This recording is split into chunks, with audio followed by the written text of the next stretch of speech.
Welcome to DAExMachiNation. Join us as we explore the mysteries of this world. Cryptids, monsters, macabre tales, and horror stories abound. Could they be true? Are monsters real?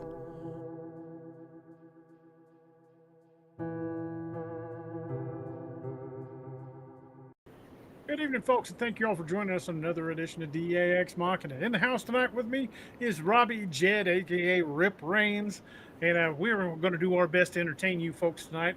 We're not going to have Steve or Doc tonight. Steve's got to work, and Doc's been real busy trying to get orders out. So hopefully those guys will have some free time soon, and we'll have them both back with us before too awful long.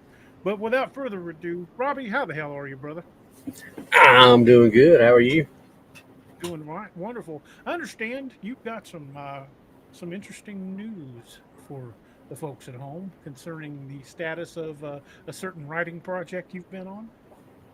Yeah. Book one is I don't want to say it's complete because there's still a lot of stuff, as you told me to get the what would you call it, the main portion of the writing, without the exception of the edits and all that stuff, is done. So it's done, and my team of alpha readers, as you eloquently call them, are reading it and going over it and doing stuff with it right now. So once that gets done, DA's going to walk me through the rest of the process, and hopefully, I don't think we'll hit the first of the month like I wanted. It'll probably be closer maybe to the middle of March, wouldn't you say? If you just had to, you've done it more times than I have, so if you had to put knowing where we're at right now. It depends on how things go. I mean, depending on how quickly the cover gets done and we can get the edits done. So sometimes it can take a few weeks. Sometimes it can take a few days. Depends on how much we've got to fix. And not being one to sit around and rest on my laurels, so to speak. After I sent the completed one to DA and was waiting on him and a few others to get back to me, I already started book two. And yes, he did. I've already got the prologue, and I'm probably about 3/4 of the way through the first chapter. Yep, and that's maybe some of the cover, or may not. I'm waiting on Adam to get back to me, but that's some stuff DA did, and that's just kind of like some promotional stuff. Yeah, that's concept and promotional art right there. That will not be the final cover. Yeah. But it will probably have a lot of lines like this thematically, but not necessarily this exact image. I mean, I'm pretty excited to see it out.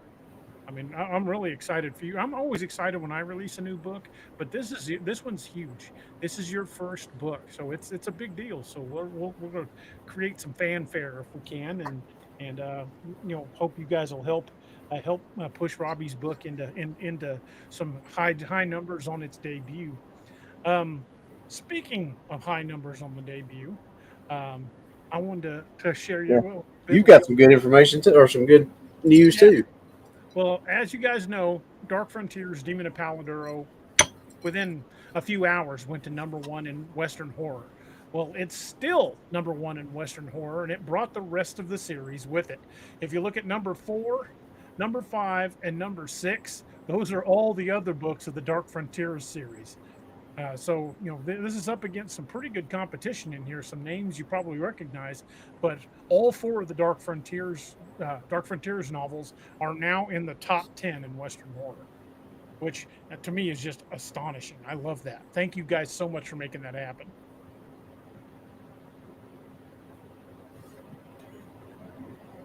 Thank you, Sonia. Kevin Bode says there's a lot of background snow on the image or on us. It wouldn't surprise me.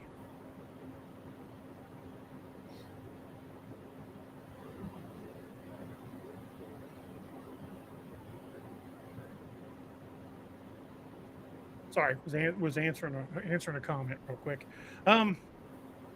But yeah, I'm just absolutely blown away to have 4 books in the top 10 in Western horror at the same time. And some of them are a few years old.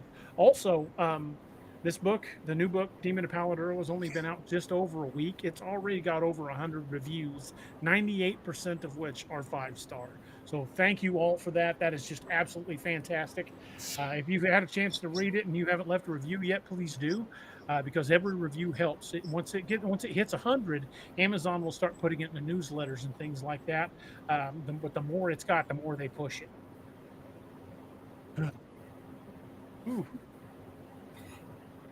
So, yeah, thank you. do what?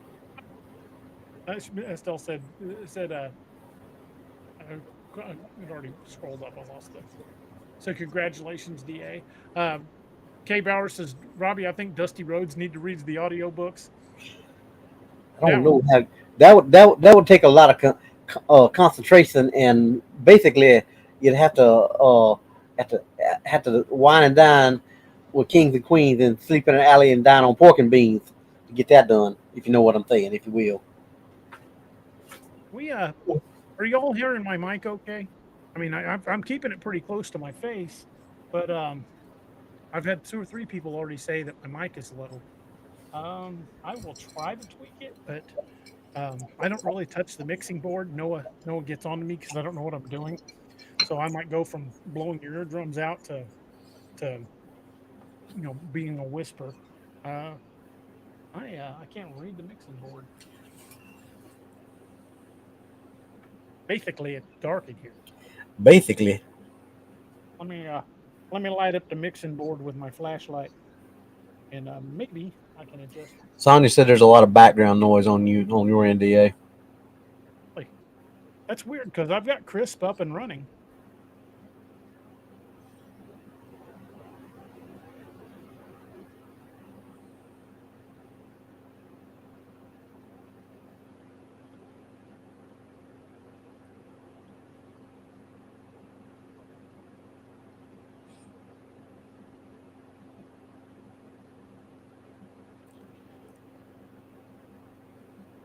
Let me text Noah and see if he can figure it out.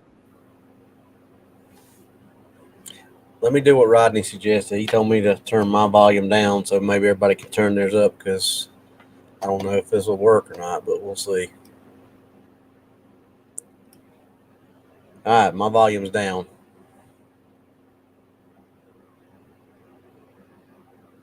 Okay, did that get any better or?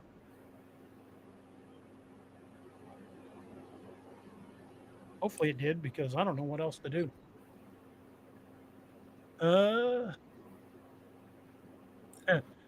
Hey Bauer says this is where DA turns back and mine's talking.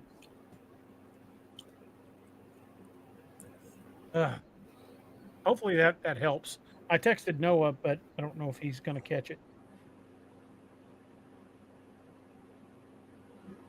He's 10-200 at the moment, so he'll be here shortly. Basically, in the fold at the moment. He's taking care of some very important paperwork. Jeff says definitely some background noise. That is so weird because I've got Crisp running. It should be negating any of my background noise.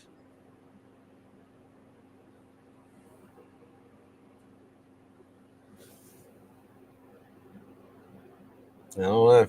I don't know. Let's see if Noah can figure it out. I mean, you sound clear on my end, and that's always the way it is. And I guess it's just because we're in the studio. I can never tell any difference in your. That might be the case. I mean, since we're both in the studio, but it might be, God knows, it might be on YouTube's end. It might be because of the weather. I couldn't tell you. We got a lot of snow on the ground for our area anyway. Yes, the Shadow Gypsy says she's not hearing the background noise, but there's some people who are. So it's hard to figure out what could be actually causing it. Hopefully, we can muddle through until either Noah can fix it or it fixes itself. So tonight we're going to talk about some of the strange encounters from the Big Thicket area of East Texas. I'm sure all of you have at least heard of the Big Thicket. If you haven't, it's a large section um, in eastern Texas that encompasses parts of the Sabine National Forest and a couple other national forests, I believe. Originally, it was like 3 million acres, known as the Big Thicket, but because of developments and encroachments into the actual Big Thicket itself, it's a lot smaller today, but it still spans 9 districts and is connected by 6 interconnected waterways. And as you guys know, what we talked about waterways, basically they're Bigfoot highways. They follow those waterways like we would a highway, and that's how they travel. And those waterways, I got to looking at the map, those waterways actually do connect over through parts of Louisiana and up into, you guessed it, Boggy Creek in Fouke, Arkansas. Although that's still quite a ways away, it is connected by water. Yeah, but we speculated about that too, about how far or how big of a territory some of these things can have. Well, you remember I had that map that showed the Mississippi and all its tributaries, and it covered pretty much everything from the Rocky Mountains to the Appalachians. Mm-hmm. It was all roughly connected by water. Yeah, that was an eye-opening map. Let me see if I can find that map again, because I'm sure there's some folks that probably didn't see that. Hey, Linda, thank you for subscribing to the channel. You are awesome. Let me, if the Googles will ever come up, my computer's being kind of slow tonight. Maybe that's the issue with the sound. Maybe it's just my computer.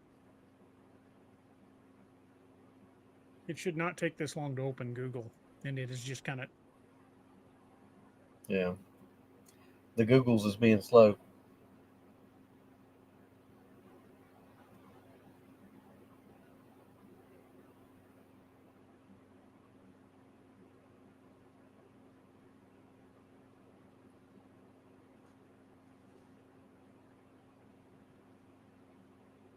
Well, alrighty, I've got that map. Let me grab that real quick.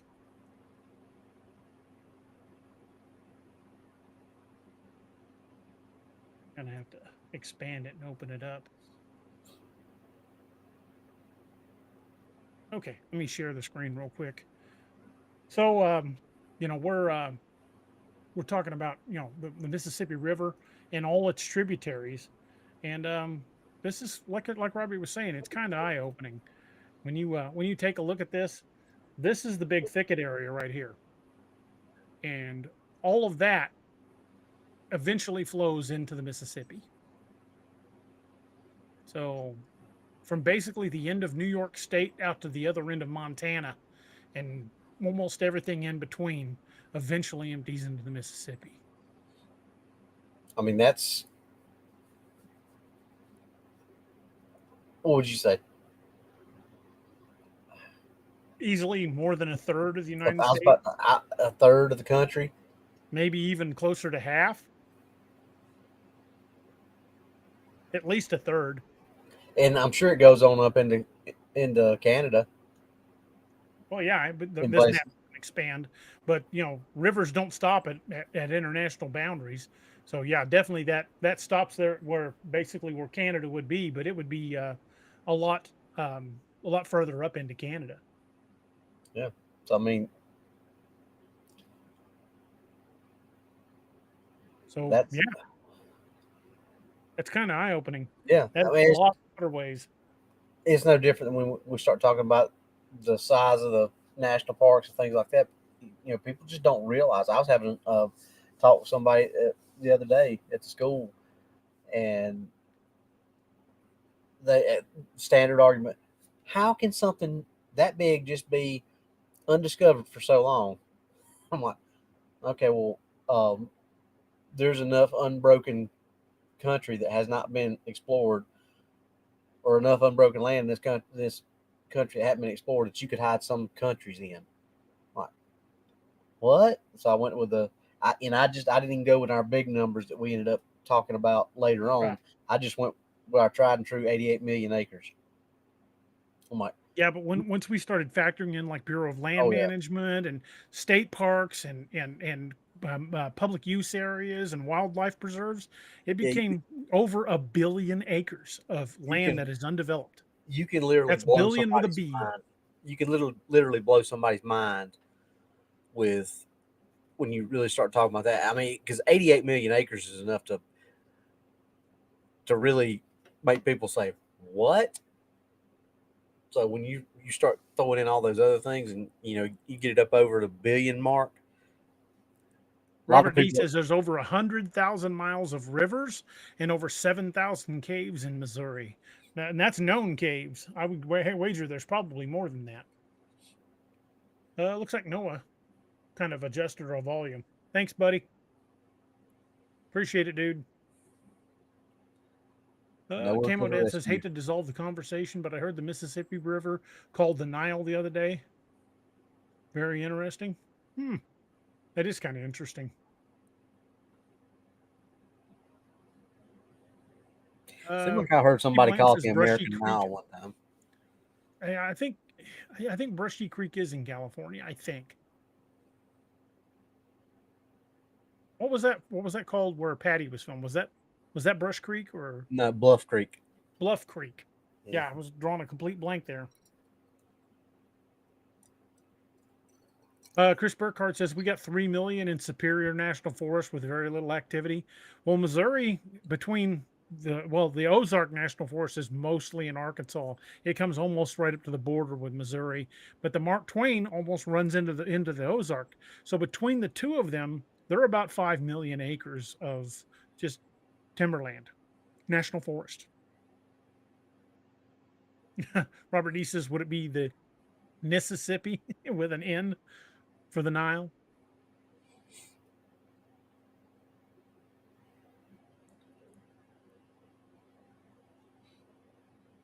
I think the comparison just is how big the Mississippi is, which we Oh just yeah, because yeah. if It you is look, the biggest river in North America, which is hands pretty down. much what the Nile is In Africa, in Africa. I mean, and it goes the same thing with the Amazon in South America, yeah. So I with mean, the you're Yangtze Kian in China. hmm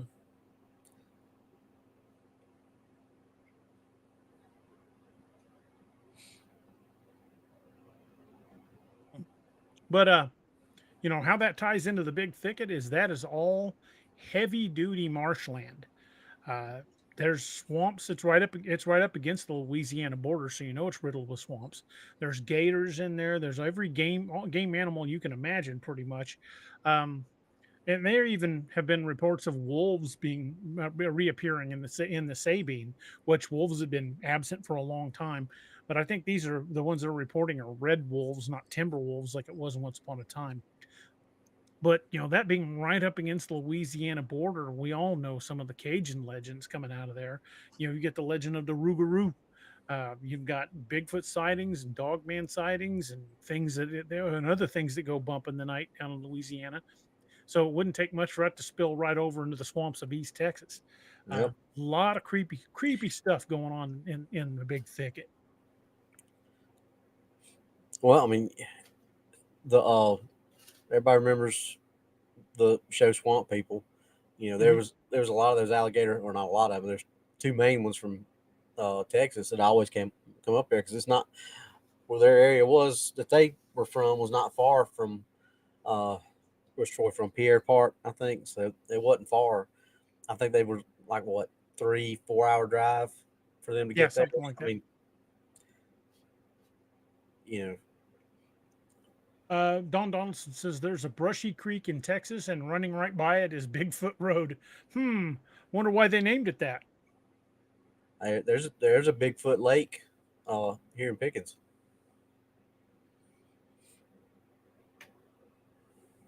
Hi, Misty. Misty's in the house. Um, Judy said, Robbie, well, when is your book coming out, and will it be on Amazon? Well, yes to the Amazon question. When it's coming out, we kind of thought about that a little bit before, and some of you probably wasn't here. DA knows more about all this stuff than I do. He said a lot of it's just going to depend on how much there is to correct when we run it through Grammarly. And then we got to get, what did you say, word count and all that, or page count or whatever. You got to get final word count, actually final page count to Adam, so he can adjust the spine. So the cover cannot be completed until we have total word count. And can't be uploaded, submitted, and all that kind of good stuff until all that's done. So, it could be. We could do Kindle without final page count, but we could not do print. So, it could be next week, or it could be next month, or it could be middle of next month. We will try to get it to y'all as quick as we can. Yeah, and like I said earlier when I was talking about this, I've already started book 2, so it's not going to be a big, long waiting process for that because I'm already about a third of the way through chapter 1. Chris Burkhart says, has anyone ever talked to the Gator Hunter show guys and asked them about spooky stuff? I would love to. I don't have any contact with any of those guys, but I would love to be able to sit down and talk with them because I bet they've got creepy stories. I mean, they're hunting down there in the southern parishes of Louisiana. That's where, tales of the Rougarou, Parmalfay, Bigfoot, Dogman, all kinds of creepy stuff come out of there. I'll check with my cousin, Tara. She lives in Slidell, and I think there's some of them from that area that were down there. I'll see if she may know somebody or knows somebody who knows somebody, but I'll check with her and see if. Dee Dee said that her home backed up on the west end of the Big Thicket. I bet you heard some creepy sounds coming out of there at night. I was going to say something. Oh yeah. Sentinel, Robert Miller he's got family in East Texas, and he was in the Big Thicket just a couple of years ago. And him and I were texting, talking about it. And he said that he went hiking because he's a Marine. I mean, he likes to go out in the woods by himself. He said he was hiking some of the trails and parts of the Big Thicket, and he heard things pacing him on the way out. So they never got close enough that he could see him, but something was definitely interested in him. And he said it actually got to the point where he was like, nobody knows where I'm at, and I'm not really very well equipped, so maybe I ought to head back to the truck. Oh, would you look at the time? I forgot my staff. Camo Dad says, my wife grew up in Slidell, and her folks owned a gas station store in the Pearl River. Yeah, that's down in what is that? Honey Island Swamp Monster territory. Mm-hmm. Yep. Yeah, my uncle was from. Well, I only knew 2 of them. One of them was in jail before and died in jail, so I never met him. But one of my uncles lived in Slidell before he died, and the other one lived closer to New Orleans. He lived right off Lake Pontchartrain. We just got a super chat from the man himself, Robert Miller. 6 Sentinel. Sentinel. Thank you, brother. Appreciate you. Hey, I took my car suit off. Inside joke. House is in the house too. What's up, dude? Sentinel, thank you for the super chat, brother. We appreciate it. Sentinel and House were worried about my car suit. The conversation that's been going on all day in the Alpha Reader group chat has been very entertaining. The most recent update went out. Took me about better part of 42,000 words in Lakeview Man Dead of Winter, and from the reactions I'm getting, I'm thinking the alphas are really enjoying it. Yeah, Sentinel and I had a real good time, and then House joined in, and then you woke up and joined in. It was pretty fun time. So far, all the feedback from the alphas has been very phenomenal. It's been very positive. Everybody's enjoying it.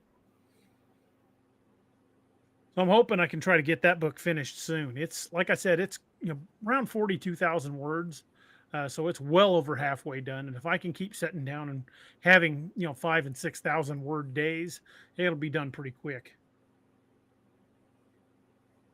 C. Blanton says 42K words sounds like a lot to write. You'd think. but most of my books average about 75K. So I'm really just now getting wound up in the story. Yeah, wound up in the story, he says. I'll calm down there, you slobber doggy.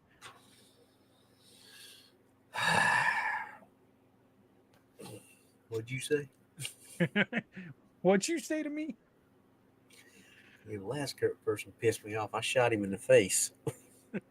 Apparently, anyway. Yeah, back in 1885. Mm-hmm. Apparently, I was might ornery back then. He was hacking on you. What'd you kill him for, Jed? He was hacking on me.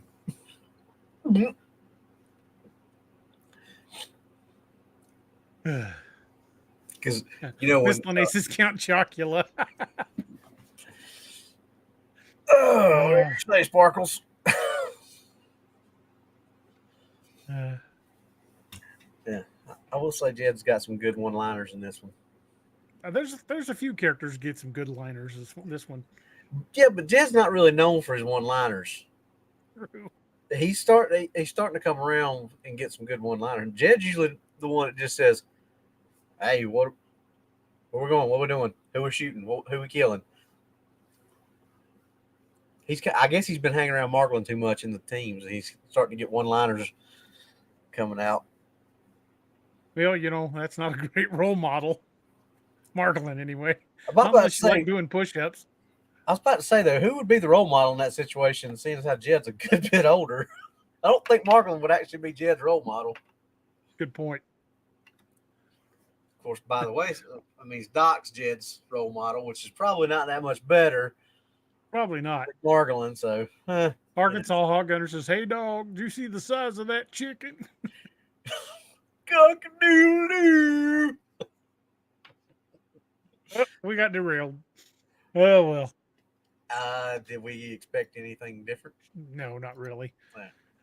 Yeah. One thing I will say about the Texas Big Thicket area is it does have some of the creepiest stories coming out of them.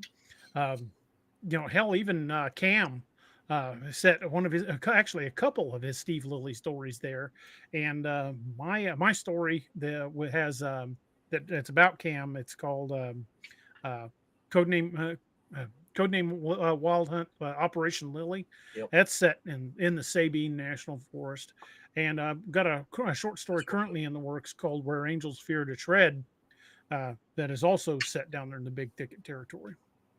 So, there's plenty of inspiration to draw from.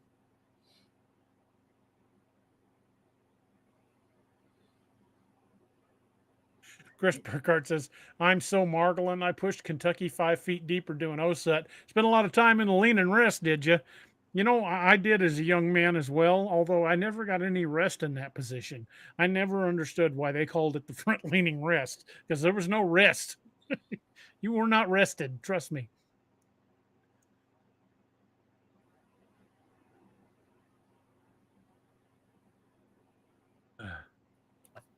Oh, Miss Lene says, "So tell us some Big Thicket stories."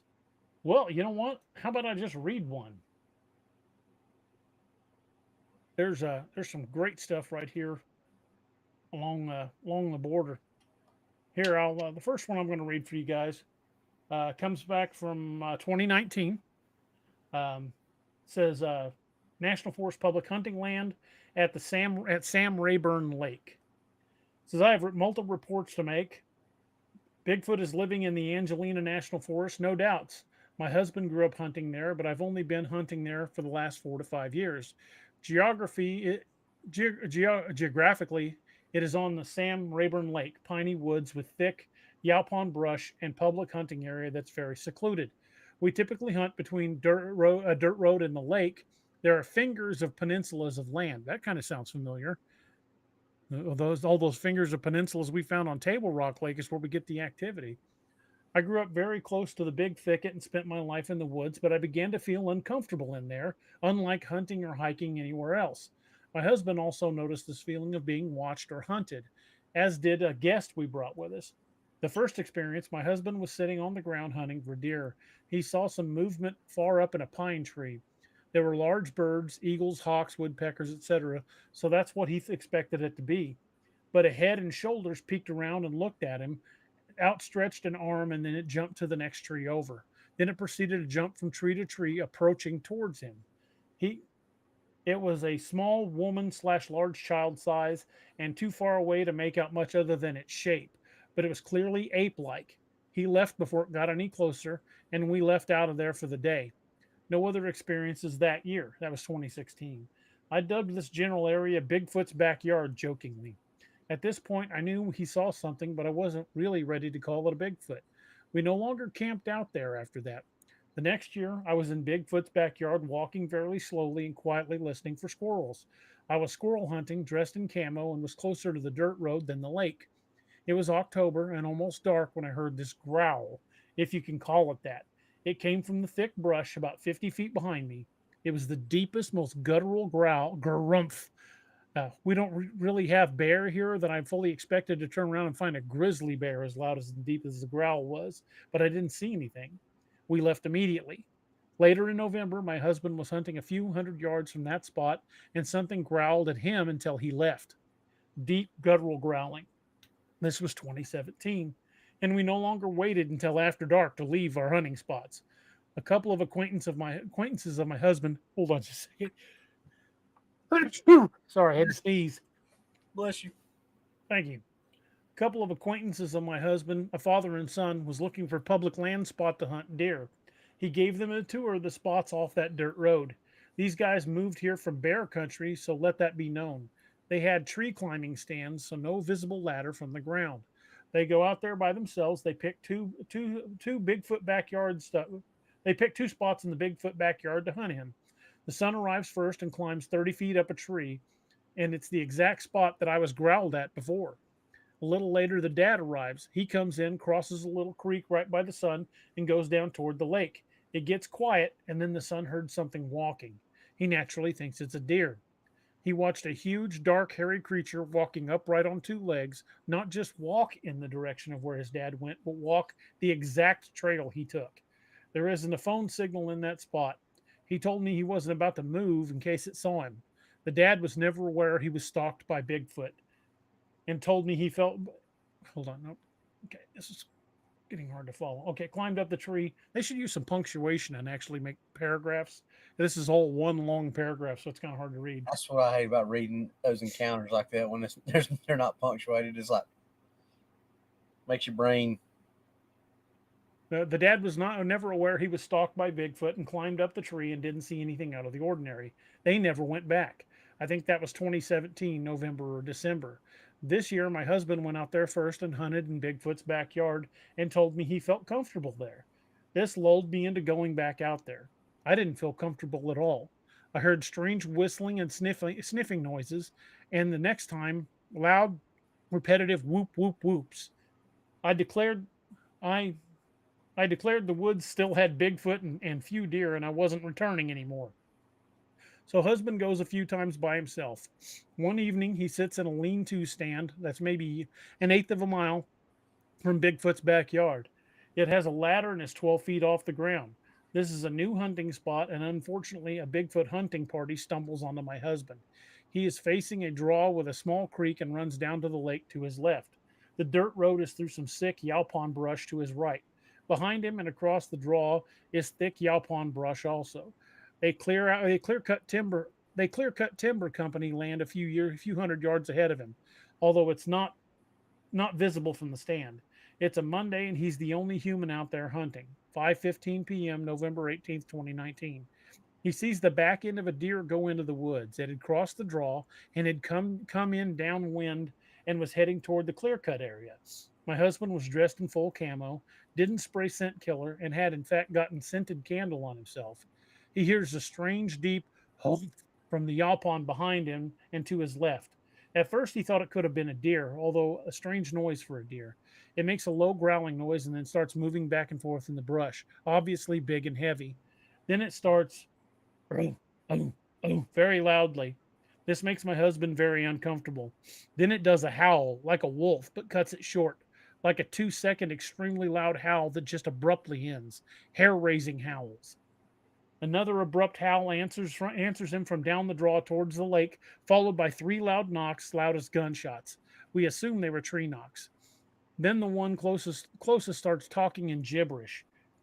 Hear, hearable but not loudly. My husband announces that if it was a person playing a joke, they're about to get shot at.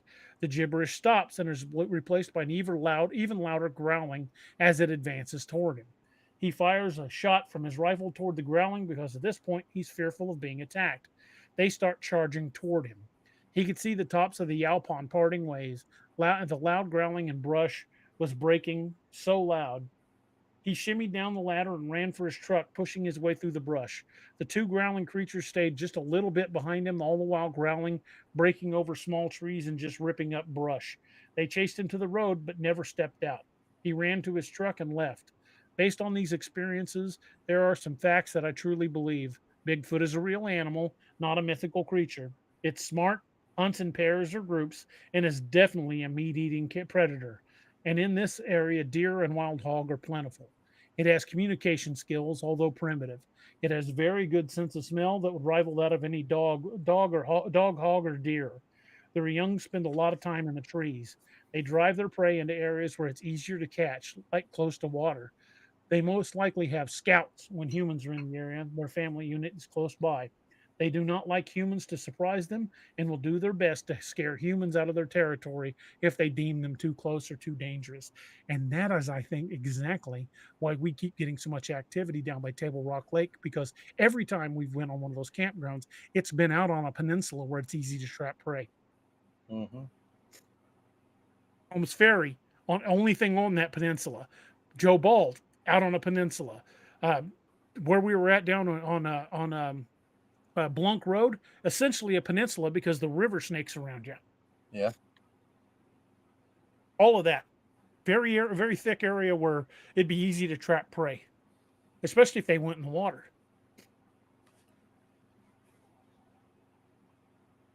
What do you think of that one? That's multiple encounters, but it sounded to me like it was high time to stop hunting there, lest he become a missing 411 the hunted. Yeah, about to say, sounds like the same group was harassing him the whole time. You know, what did we say about hunters that took the shot? He took a shot and they got aggressive. Had he tried to stand his ground, I don't think he'd have been there. She wouldn't have been telling the last part of that story. Yeah, Been in there in November and we never saw him again. and I think that's to me is as valid a theory as anything there is out there about, especially about the 411, because the thing is you can't disprove it if you haven't found anything. If you ain't found them and can do some sort of autopsy or whatever to prove that they died of exposure or something like that. I mean, short of that, where are the bodies? Right, exactly. Someone sent me a message earlier today through Facebook, through my author page, asking me what I thought about mind speak. And in case they're watching tonight, I thought I would elaborate a little bit on the answer that I gave them. And Robbie, I definitely want you to chime in on this too. I'm not going to call anybody a liar. I'm not going to say anybody's making stuff up. But in almost 40 years of me going out and exploring places and looking for Bigfoot, I've never experienced it. I've had a couple of oh shit moments where, I'm like, hey, maybe this going in here by myself ain't the brightest of ideas, but I've never had any time, what I felt like was something trying to telepathically speak with me. I've had intimidation tactics. I've had, things that made me feel fear, but I've never once had something speak in my mind. And I've spent, like I said, I've spent a lot of time in the woods over the years. So I'm not saying it's made up. I'm not saying they're lying. It's just never happened to me. But I have a theory about it, and Robbie may agree with this, or he may have a whole other different theory. There was a time when I was a cop working out at Walnut Grove, and Robbie's been out there. I took him out there when he was here last, so he knows exactly the area I'm talking about. Just down from the police station, out the edge of town is the old fire station. I was patrolling town one night and I pulled into the parking lot and just kind of ran my spotlight over, and the back door to that public building was open. And I'm like, oh, that's not good. So I got out of my car and I go walking over there, and I got my flashlight in one hand and I had my hand on my pistol, but I didn't have it drawn. And I started to go in the door just to check the building. And it wasn't like, I had this, you must not go in there. I just had this in my own voice in my head said, it was clearly my voice. If you go in there, you're fixing to die. And I backed up. I'm like, ooh, something's telling me I should, my instincts are kicking in here. I should not go in there. So I called for another officer, and one of the guys who works in the next town over in Ash Grove came in and backed me up. And yeah, we found a guy in there and he was armed. But it wasn't like, my guardian angel mind spoke with me or anything like that. It was never this voice from above, like, DA, you must listen to us. It was nothing like that. It was just my own voice in my head saying that this is bad. Don't go in there. And I was just listening to my own instincts. And I kind of think, for the most part, that's probably what people are thinking of as mind speak. They're, because especially the ones where, like, if you take that picture, you're going to die. Because I've heard a couple of accounts like that where people started to take a picture of one and they stopped. Maybe that was just their own personal, survival instincts kicking in. But then you get the ones where they tell them their names and induct them into the tribe and stuff. And I won't even really get started on those, because I really think that's more mental illness than it is, actually telepathic communication with Bigfoot. But that's just me. I might be very unpopular for that reason, but it's just how I feel about it. Because, like I said, I've spent better part of 40 years looking into this, and I have never once experienced anything even remotely like that. And I tend to agree. I've been in the woods most all of my 50 years too. Been interested in Bigfoot for most of those, so it's not like I'm not open and not, just somebody who's out there and is not aware of what could be out there. And a little Patty just said, well, maybe they're more open to speak to some people than they are others. And that may be. I'm not saying that that's not a possibility.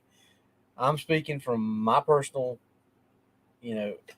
if you've never experienced, this is just like people who say Bigfoot don't exist just because they've never seen it. I mean, you can only speak from your point of view. Somebody who is, Doc's a perfect example. Doc had never had any kind of cryptid encounter.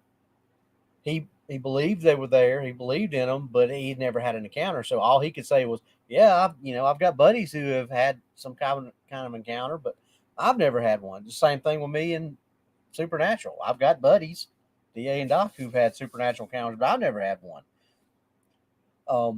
So if you can only speak from from your personal experience, then you can't. Number one, nobody should be able to look at you and say, well, you're wrong just because, or you're stupid. So that's not what we're doing. We're just saying, my experience, we've never had anything like that happen. Now, is that because my head's as hard as a brick of lead? Probably. Same here. But am I open to the possibility that something like that could happen? Yeah. Do I think it's going to? After 50 years of being out there and it never happening, nothing even remotely close. No, I don't think it's going to happen, because I think they're an animal. Y'all have heard me and know my stance on this. I've said it until I'm blue in the face. To me, I've never experienced anything other than how wild animals react. I mean, all the encounters we've had out there, very smart animal, but has it shown us anything other than how an animal would react? No. And between me, DA, Doc, and Noah, we've had quite a few experiences in Missouri. We have been in the thick of things Yeah. a number of times. And I've never seen anything. And I've had me and Johnny have had some experiences up here in South Carolina. Jessica and I have had some experiences in Georgia. And all those times that I've had these experiences, it's never been anything other than just the way a normal animal would act. Curious, aggressive, you know, skittish. I mean, all those things. Yeah. But in all those times and all those encounters, I've never had anything that remotely would make me think that it's trying to make any kind of contact with me in my mind. Well, the deer parts and the tree head, tree trout, in the trees. To me, it was more indicative of like a territorial marking. And yes, while that does indicate intelligence, bears mark their territory. Yeah. You know, bear will reach up in a tree and claw the crap out of it to let other bears know that's their territory. So it's territorial markings is nothing new in the animal kingdom. And we know that other large primates mark their territory in similar ways to that, breaking tree branches, leaving things in tree branches. I mean, gorillas and chimps do that all the time. That's primate behavior. We do stuff like that. We put flags up. We tie flags around a tree to show, hey, this is my property. Right. Paint fence posts purple. Yeah, I mean that's typical animal behavior, and you know, like you said, you know, whereas a wolf's going to pee on a tree, you know, a primate that's got hands is going to leave something on a tree. Twist a branch, but make a tree bow, rock formations or stick formations. Yeah. I mean, and you can argue both ways. You can argue and say that, well, that's them being super intelligent and know it. Okay, yeah, you're right. It could be, but it could be just like any other, you know, animal Trish behavior. Arnold says some people are very empathic and can feel other people's emotions. These people might feel animals or Bigfoot emotions, and you know that's entirely possible. My dog, if I'm in a bad mood, he knows it. He'll come over and he'll put his head in my lap. He's very empathic about how we feel in the family. If he senses something is distressing one of us, he will come over and try to be there and be there for you. You know, so I understand empathy, but I don't understand telepathy. It doesn't exist anywhere else in the animal kingdom. You know, it's not like one day you walked by a horse and horse was like, "Hey, I'd like a carrot." Uh, it doesn't happen anywhere else in the animal kingdom. It doesn't happen with other primates. So if this is something that's similar to humans on the same scale, genetic scale as humans and advanced primates, then why would it have abilities we don't have? Did you see the question Craig Schultz asked me? You want to put that up? No, I did not. Roll back if you want to put that up. I'll. Okay. So we've had whole shows on this. Yes, whole entire shows of nothing but this, because this is my area. Robbie's a man tracker for his department. Yep, I've been through the class. I've crawled around in the woods of Pisgah National Forest, tracking a guy who was in Vietnam, tracked BC. So these guys knew what they were doing, and it was a very intense class. But anyway, backtracking is a thing that's you know, in the animal kingdom is already widely known. Grizzly bears do it, rabbits do it, raccoons will do it. Possums may even do it. Who knows? You have to ask Spencer for that. Sorry, I couldn't resist. But anyway, it's a known thing in the animal kingdom that backtracking happens. So if you're a very highly intelligent primate that knows that the hairless monkey with the boomsticks following you, how hard is it to make a few tracks past a rock or past some trees and then back up, jump up on the big rock or jump up in the tree, go about 30 or 40 yards to the left or the right, and then drop down and keep on going and sit back and watch them and laugh at them, basically, like I'm walking around in a circle trying to find where the rest of the tracks go. And if you don't know how to look for a backtrack where somebody is actually backtracked, and I've actually taught that in class, and KC's in the chat. DA's seen it, but KC's in the chat. He's seen it. Kevin's in the chat. He's seen it. The way disbursement comes out of the track is different if something is backtracking as it would if something's walking forward. And that's my theory, in my opinion, is these things know how to backtrack just like other animals in the animal kingdom. So you Bears have do all it. these, yeah, Our you have all special these, forces are taught to do it. yeah. If we can teach, if we can teach a human to do it, what can something that's born in the woods with a natural ghillie suit that doesn't want to be found? We already know that they don't want to be found most of the time. What Steve can they Blanton do? says, I'd like to see that in a track. Come to the Ohio Bigfoot Conference in Ohio. Robbie's going to be teaching a tracking class. He's also going to be one here in Missouri as well. In April. In April, that he's going to be teaching tracking classes, and he'd be happy to show you. And I've seen it. I've seen it. He's pointed it out to me in the wild, not just under controlled circumstances of a class.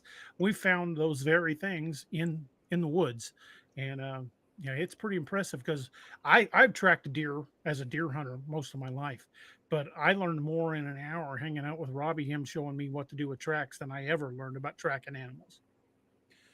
Little Patty says hairless monkey with a boomstick. Anyway, go ahead, Robbie. Sorry.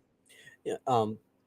And see, Blanton, yeah, I would be glad to show it to you because, like DA said, we've seen it. If you know, but if you don't know what you're looking for, anybody can see a track and say, "Oh, that's a track."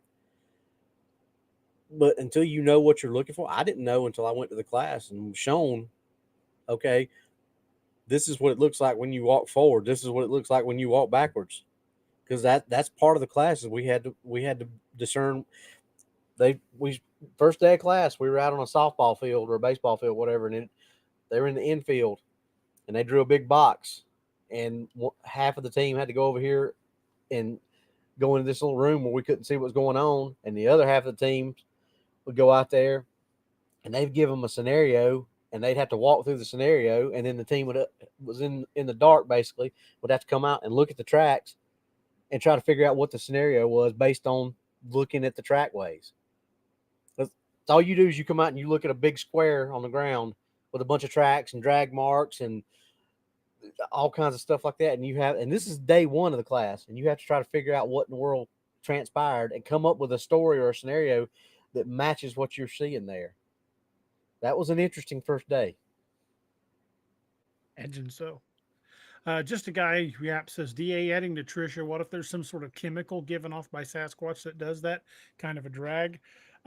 Again, I'm not claiming to be any kind of expert here, and I'm not saying that's impossible. I'm not a biologist, but it's highly unlikely, especially in the cases where people say they believe Bigfoot is an alien or comes from another dimension.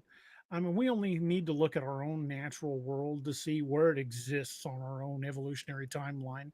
We've got Cro-Magnon man, we've got Piltdown man, we've got Clovis man, we've got Neanderthal, we've got Homo habilis, we've got every step down the line, all the way back to Lucy, which is they believe to be our oldest ancestor. We can see every step of development, and if you look at the gaps in those, you can see right where Bigfoot would fit in along that line of evolution. So whether or not you choose to believe in evolution is up to you.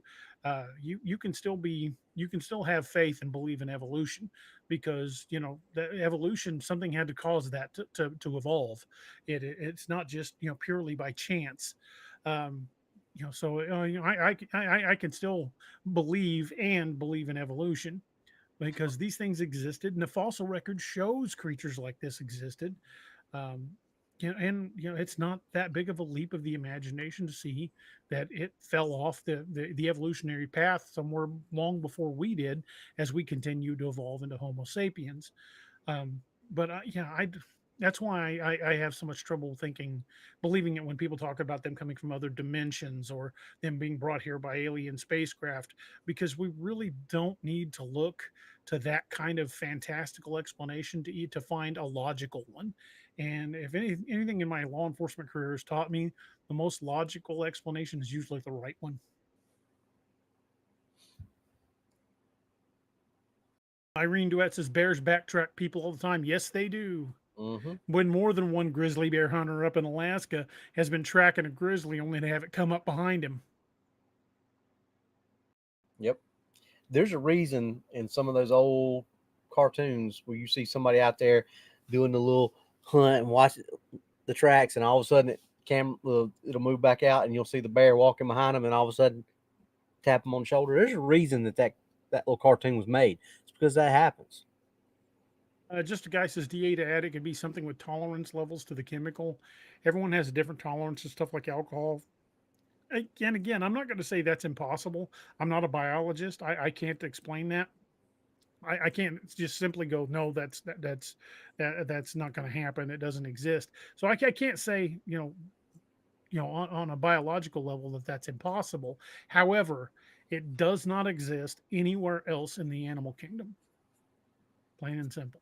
So again, most of the time we need to look no further than our own origins of species here on planet Earth to find plausible explanations to what some of these things are, and that's without involving dimensions and telepathy and space travel and little green men from Mars.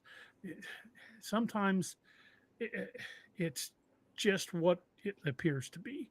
I'm not saying that I don't believe any of the quote unquote woo stories, because it didn't happen to me. I'm not going to say, no, you're just making that up. I'm not going to do that. Their experience is their experience, but I'm just saying, after as much time as I've spent in the woods, I've had some paranormal encounters, but not involving Bigfoot.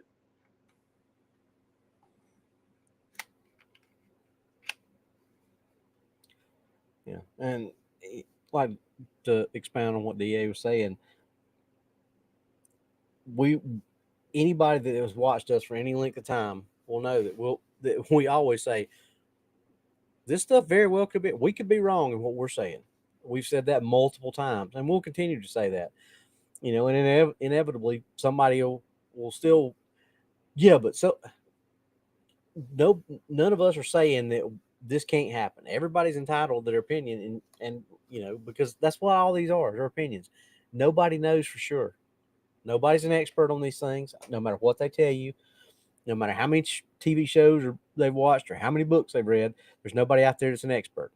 Right. And a lot of these people on these TV shows want you to believe that they're Sasquatch experts. They're not. There's no such thing. Kay Bauer says, seems the woo stories are a bit much these days. And I'm not going to call anybody out. I'm not going to point any fingers. I'm not going to single anybody out and try to bring anybody else down, because we're not about that. We don't get into the drama. So I won't name who it is. I won't name what it is. But I had somebody told me to my face that they spoke 7 Bigfoot languages, or 3 Bigfoot languages, and were a member of 7 tribes, yet they could offer nothing in the way of proof. No hair, no footprints, no scat, no pictures. If I was a member of 7 Bigfoot clans, I would probably have at least one selfie, because if I was a member of the family, I'd be like, hey, Ukmuk, come over here. It just makes no sense to me. And sometimes it seems like the bigger the lie, the harder they think it is for you to disprove them. And damn Decepticons. Yeah, Autobots and Decepticons. But I'm just saying, be careful who you believe. Do your own research, form your own opinions. But some of these stories are just, I write fiction for a living. You guys know that, but even fiction's got to make sense. And there again, those are mine and DA's opinions about that. That it's not saying that, because Chad's right. I mean, you have to have an open mind about. I mean, obviously, you have to have an open mind to believe in Bigfoot, because most everybody thinks that we're crazy, no matter which side of the camp we're on, flesh and blood or woo. Anybody that doesn't believe in Bigfoot thinks we're all just as crazy as the next one. So you have to have that open mind. Those crazy stories are the reason why we can't get mainstream science to take us seriously. Yeah. You know, But you try telling somebody you met who's got a scientific background. You start telling them about track evidence, and you show them pictures of tracks. You show them casts.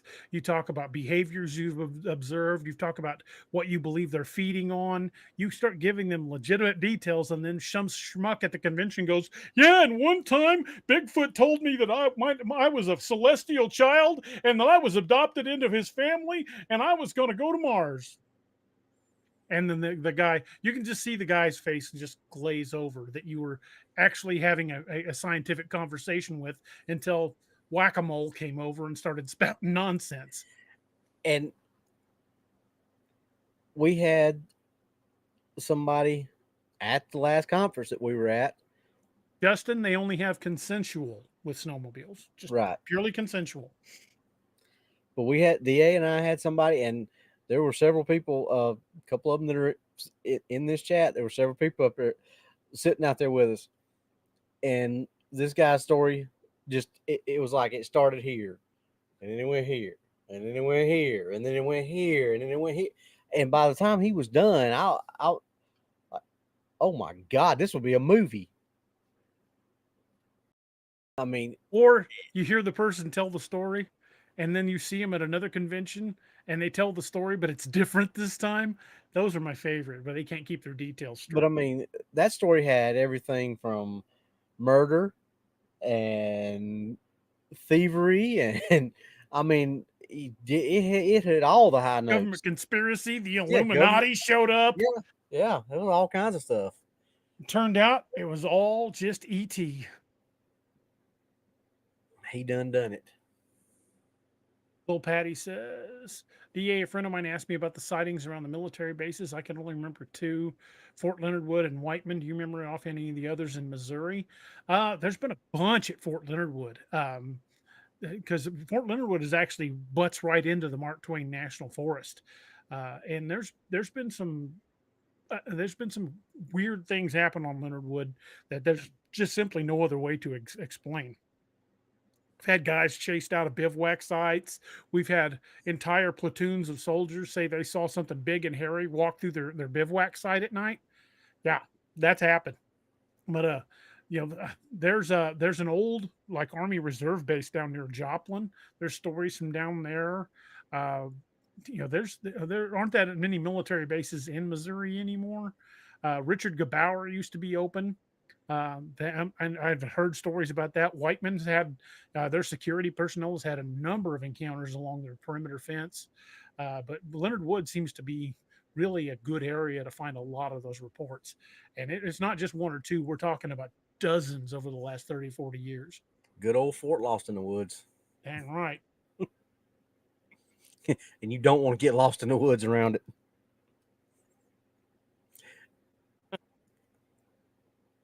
Janine says, "Oh my God, uck-a-muck and whack-a-mole." Sorry. We come up with some good ones every now and then. Hairless monkeys with boomsticks, uck-a-muck, Yep. whack-a-mole. We got to try to keep y'all entertained. Yeah. Yeah, if nothing else, we could always serve as a bad example. Which we usually end up doing that most of the time anyway. Yeah.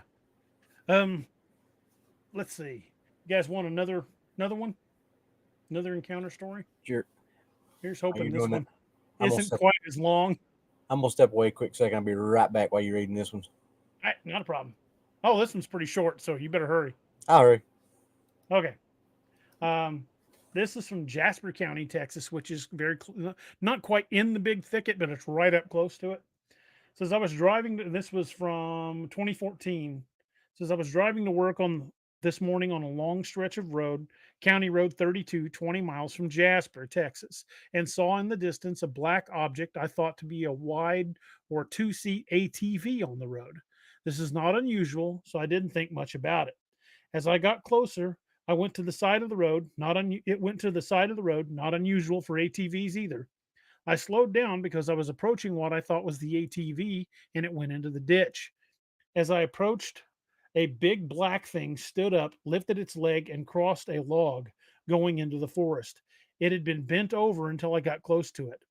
I guess I cannot explain what it was. When it crossed the log, it disappeared into the forest. I know exactly where it crossed, and I've asked my husband to go back and look for footprints. I have never believed in Bigfoot, but I can tell you this is not anything I've ever seen in my 53 years of life. When I got to work this morning, I shared what I had seen with the coworkers. One of them suggested I contact your website. So that's a good road crossing one. Hell, there was one of those just not too long ago, not far from here, down near Cassville, Missouri. Um, so yeah, they you know daytime road crossing stories are pretty common even down in that area. Um, Daytime road crossing, Robbie, you didn't miss much. I can still hear you. Oh, okay. Uh, Just a guy says, DA, apparently there was a so-called large escaped chimpanzee seen near Jasper back in 2022 or something. Yeah, but what's near Jasper that a chimpanzee would have escaped from? Is it one of those, circus train could derailed and wild man of Borneo escaped? Yeah, there's a lot of wild men of Borneo in the 1800s. Yeah. The entire population of Borneo must have escaped into the backwoods of middle America. I don't think there was anybody left in Borneo because they all escaped in the Roxanne, no, Tennessee. Jasper, Texas. Just Ryan says all these jargons should be t-shirts. We might have to come up with some new t-shirts. Somebody trying to take a selfie with Ukmuk. Yep. Selfie with Ukmuk time. Come here, Steve Blanton says the Tyler Zoo. But still, a chimpanzee would have been way smaller than what that lady... She said described it as the size of an ATV on all fours. Chimps ain't that big. They're smaller than people. Even some of the biggest orangutans don't get ATV sized. No, I mean because there's a big one at the Greenville Zoo here, and at most you're looking like maybe a 3-wheeler, not a big ATV or 4-wheeler or whatever you want to call it. And he's big. He probably weighs, or last time I was there, I don't know if it's still there or not, but it was probably neighborhood of 350, 400 pounds. That's big. But that it. K Bowers wants an Uckamuck shirt. Yeah, that's a big primate. But look at mountain gorillas; they'll get even bigger than that, 600-700 pounds. But even that is small compared to some of the descriptions of Bigfoot. Can you imagine something built like a mountain gorilla? When a mountain gorilla on its hind legs, that's not much bigger than a human. I mean, like 5, 6, maybe 6 feet tall, because they're more stocky than they are tall. Can you imagine that kind of muscle power and and just raw muscle mass on a frame that's 8.5, 9 feet tall? And the mountain gorilla was 600 pounds. If that thing was scaled up to 8.5, 9 feet tall, it'd probably weigh over 1,000 pounds, probably easily. And 1,000 might even be conservative. Remember what MK Davis was saying? He said when you look at Patty and you estimate her weight to be about 700 or 800 pounds, double it and you're closer. Yep. And we'll see what and it's that whole thing of muscle weighs more than fat, obviously, but their bone density, and when I say they, I mean most all primates, gorillas, chimpanzees, orangutans, their bone density is a lot greater than ours. Right. So, like their femur, even a femur of theirs that's the same size as ours, is going to weigh like 2 or 3 times what ours would. Yeah, it's just they're much more dense because they've got support of much heavier frame. Yeah. Plus, these things, also like swing through trees and jump to the ground. They've got to take a lot more punishment than our bodies are designed to take. And there's a really good video, and it has nothing to do with cryptid stuff, but it does. The guy really didn't even realize what he was doing, but I watched it because I'm interested in bodybuilding and stuff like that too. But I got to thinking, the title of the video, and this guy does all kinds of strength videos, was can a human be as strong as a gorilla? And he does a really good job of going through and researching. And he really got into the research of if you had a gorilla that was the same size of a human, their musculature and their bone density is so much different than ours, even at the same size as us. Their bones can handle the load of being bigger. Because I got into an argument with somebody one time in this field that they were of the opinion that Bigfoot really wasn't as tall as we think they are, because their bones couldn't support that weight standing up and all that stuff. And I'm like, that's where you're wrong. If you look at, a gorilla that weighs 600 pounds, that's 6 foot tall, if it stands up, how does it support that 600 pounds? And it's still more athletic than any of our top athletes, because its bone density and the musculature are different. They're designed for that. You know who I think is actually kind of built like a gorilla? Jim the Anvil Neidhart. I was going to say Brian Shaw, but that's another good one. Brian Shaw's built more like a Sasquatch, so. True. Marcus Antonio says, do the reports from the Big Thicket lean more toward Bigfoot or Dogman? Most of what I'm finding are Bigfoot, but they do run the gamut. I mean, there's UFO sightings, ghost sightings. There's the Big Thicket is kind of an active area for all sorts of stuff. Yeah, there's well, I mean, the Big Thicket's part of the Dogman Triangle in Texas. Sure is. It runs right through that, and there's a lot of matter of fact, Small Town Monsters did a documentary on it. Actually, really good if you want to check it out. But there's a lot of Dogman sightings down there, and that's where a lot of the ones that we talked about with the cartel. Well, they're coyotes and I'm not talking about real coyotes. I'm talking about what they call the people that run their drugs. Got torn apart down there, and by the time Border Patrol got down there, it looked like one side where there was a bunch of shell casings and a bunch of blood and some body parts, but no bullet body parts. Yeah. Claw marks, but not bullet holes. C. Blanton says, can't chips pick up like 8 times the weight of a grown man? I think on per pound for pound, I think chimps are between 8 and 10 times stronger than a human. I could be wrong about that exact number, but if I remember correctly from what I read, they are between 8 and 10 times stronger than we are. I want to say that one of the documentaries I watched one time said most adult male chimps are at least 10 to 15 times stronger than a human. And so they'll tear your arm off. I mean, so there's stories of people that had chimps as pets that turned on them. Yeah, scale that up for orangutans, then scale it up again for gorillas. Mountain gorillas, and scale it up again for a Bigfoot. Scale it up again for Bigfoot. So let's say a chimp, let's just use that number and say a chimp is 10 times stronger than a human.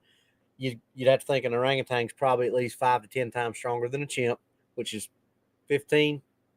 Let's just go with the 5. 15 times stronger than a human. Then a gorilla is probably going to be, I would say, 20 times stronger than a chimp, if not more. But, so where are we already at with a gorilla versus how much stronger it is than and I'm not talking about just normal people, because a couple of the world's strongest men actually went down to that place in South Carolina that's got chimps and tigers and all that kind of stuff. And they actually did they were talking to him, and he was like, Mitchell Hooper, who just won like 2 years ago, he was like, so if this thing went wild and it came at me, would I be able to? And she looked at him, she was like, no. If this chimp wanted to throw you on the ground, rip your arms out of the sockets, and then tear your face off, there's nothing you could do. And Mitch Hooper's like 6'3", 6'4", somewhere in there. He's not one of the biggest ones. And so Mitch goes, well, what about Brian? Brian's 6'8", and at the time over 400 pounds. She goes, man, it wouldn't even break a sweat on him either. And they're like,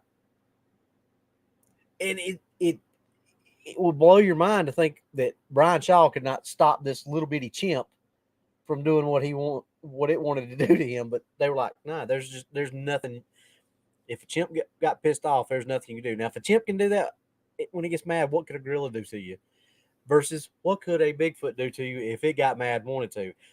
Which brings us to the 411 again, probably why we don't find any bodies. And that completes our lesson today on circling things back around each other.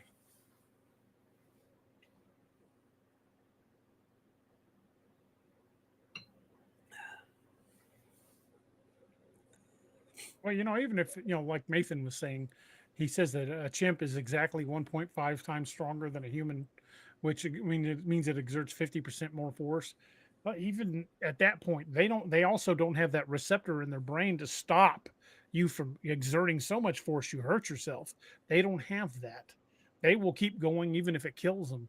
And that makes them all the more dangerous. Uh, you know, that's why when I was worked in the hospital, we would have autistic patients that would get out of hand. That's why they were so, a 90-pound autistic guy could throw someone my size across the room, is because they didn't have that limiter. They didn't feel it. They didn't feel the pain. They could push right on through it.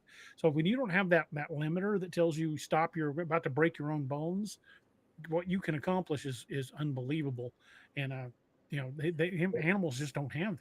That's all. That's what special forces indoctrination, for lack of a better term. That's what that's for. Green Hell, Hell Week, all that stuff. That's what that's for, is to get that governor out of your mind. Push It's your brain not to the limit and Yeah, beyond. it's not about making you wash out. It's about making you realize that you can do more than you think you can. And once you get past that, so like you said, they don't have that. They don't have somebody in their ear constantly telling them, you'll never amount to anything, or you can't do that, or you're not smart enough for that. You're not strong. They don't have that. So they just do what they do. We constantly, for our whole lives, show me a person that has had all positive influences in their life the entire time from everybody they've ever had any dealings with. I think that's more of a fantasy than Bigfoot. E.D. Because Testerman was saying, and look at the superhuman feats when parents save their children. Yeah, when you get that adrenaline dump and you're trying to save, your child, and you're put more value on their life than your own. Yeah, parents have done some superhuman things to save their kids. Um, oh, here's a good question. Kay Bowers says it didn't come up. God dang it. Okay, let me click on it again. He says, DA, not to get weird, but assuming Bigfoot breastfeeds, could you assume the baby was kept from that food? They wouldn't be as big, meaning they have something in the genes we once lost. I really, without you having one to study from the time it's born, we have no way of knowing exactly how long their maturity cycle is. I mean, we're generally not reaching physical or sexual maturity until we're in our at least in our teens, maybe even later as a human. Who knows? It might take them 2-3 years. It might take them 10 years. I don't know how long it takes a Bigfoot baby to mature, but I would guess, since they are still in the wild, that it is probably significantly shorter than it is for us. They're probably far more self-sufficient than our children are at a much younger age. Um, but the breast milk is really not what separates uh, uh, development from other animals. Mammals, while mammals do have a certain edge, the animals that have the largest brain capacity and have developed the most are the ones that are on a high protein diet. Uh, and I think that was basically back somewhere on the evolutionary scale, when our ancestors were still developing. They switched from a diet that was probably more consistent with what they could gather, to starting to hunt. When we went from hunter gatherers to just hunters, when the protein levels in our diets went up, that accelerated brain growth, that accelerated body growth, that accelerated the process. So your animals like this, especially ones that are more consistently meat eaters, are going to develop much stronger, much bigger than their more agrarian counterparts. It'd be like if you took two chimps, if you had chimps that were born twins, identical twin chimpanzee babies, and you fed one a high protein diet and you fed the other one just bananas and foliage, kept them in separate enclosures, and in 6 months compared them, the one that got fed the high protein diet is going to be much bigger and stronger. Cryptic Crystal says takes most humans a year to walk, deer and other animals just minutes. Yeah, I've seen newborn foals, horses. I've seen them up within minutes of being born. So wild animals have to develop faster because they don't have the safety and they don't have a nurturing parent that will take care of every need for the baby. Like we were looking at that picture the other day with the enhancements of the Patterson Gimlin, the outline, the impressions in her fur was almost perfectly where a baby would sit. Do you remember when we were talking about that, Rob? Mm-hmm. Yeah. Uh, I think. Since there's something wrong with the audio, Robbie is nice and loud. Da voice volume is too soft. Uh, Hopefully we can adjust that, but I don't know what's wrong. It may be my mixing board. My mixing board may be about to take the big crapo. So we may have to figure out something for our sound. Um, Fortunately, I do have another one that's newer. We just have never taken the time to understand how to install it. So we may be installing the new mixing board. Um, Robin Ray says, I've seen a few martial artists do some superhuman things, physically impossible things. And that's just one of those things where they've overcome the limits in their mind through training. So it is entirely possible. But most people will never experience that because most people will never push themselves that hard. Yeah. And that's what we're saying. It's not that humans can't do incredible things. It's just harder for us to do because that's our minds are as much a hindrance as they are a help. Well, Because that's there for a reason to yeah, keep us from hurting ourselves. yeah, and that's what I mean by that. I mean, because if we didn't constantly, check ourselves, so to speak, like Da said, we'd be. I mean, trust me, I know there's, and I'm one of them. I know y'all love to point out the Robbie Wrangler part of it. I don't have that limiter on my head because I just go. I mean, but Well, that happened to both of us in Moon Valley. We both got way out there farther than we should have been. see, it's catching, ain't it? Yeah. There's going to be a Robbie and a DA Wrangler on the next outing. Doc did a pretty good job of wrangling us both. Yeah, he did rein us in, but if Doc ain't with us, Noah's got his work cut out for him. That's true. Very true. But there are people who do stupid stuff all the time and get themselves hurt. But for the most part, you have that innate part of your brain that says, "Hey, dummy, you can't do that." Now, does that mean you can't without proper training and things like that? Yeah, I mean, look at Under the right said circumstances, anybody's capable of it. yeah. Well, I mean, look at the backflip on the motorcycle. The dirt bike. They said that was impossible. It's physically impossible. You couldn't do it. There's no way to do it. The weight of the Physics just bike, didn't line up. distance, it was just physically impossible. And I can't remember the guy's name who did it first, but I mean, he got out there and just practiced and finally did it. How many people have been told it can't be done and then went out and did it just because they said it couldn't be done?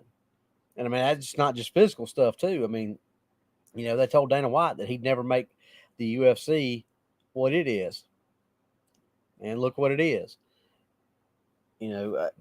There are people out there, you tell them they can't do it, and they're going to do it just to spite you saying you can't.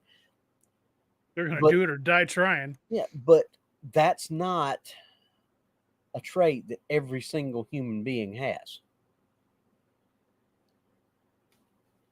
Animals don't have that thing in their head that tells them they can't do this. I mean, if they did, you'd never see all those wildebeest on the Great Migration try to cross that river. And was it Serengeti, I think, is where that happens, because they know there's thousands and thousands of crocodiles waiting in that river, and some of them are going to get snapped up. But what do? They do it anyway because they don't have fixing to get it. Yeah, one of them about to get it and crapped out in the river. But the way he's coming out of that river is this crocodile shit. Yep, that would be it. But the thing is, they don't have that. I mean, if that was a bunch of humans, how many of them would actually jump in that water and try to swim across it, knowing there was crocodiles in there? Yep. Not thousands upon thousands. You probably have a few idiots that say, "Oh boy, this is an adrenaline rush. I'm gonna do this." Of course, there'd also be that one guy that just swims like hell to get to the other side. When they get to the other side, they're like, "Do you want a prize?" He goes, "No, I want the name of that SOB that pushed me in." That's a good joke. I remember that one. But the thing is, we have that survival instinct, I guess is the best way to put it, because that's why not everybody can be special forces, not everybody can be law enforcement, not everybody can be a firefighter, not everybody can be a paramedic, not everybody can be a NASCAR driver or a pro football player or a mixed martial artist. I mean, there are people who are suited for things that don't have certain limitations in it. I mean, think about the average person doesn't want to run into a burning building. I've been in burning buildings. Special breed of crazy. Yeah, I've been in burning buildings, and it's an adrenaline rush. I loved it. The only reason I'm not firefighting anymore is my knees are just too bad for it. So, but yeah, I'm gonna go with no. But that's what I'm saying. No. Not everybody's built that way. I'll run toward gunfire, but no, I'm not going into a burning building. I can't shoot my way out of a burning building.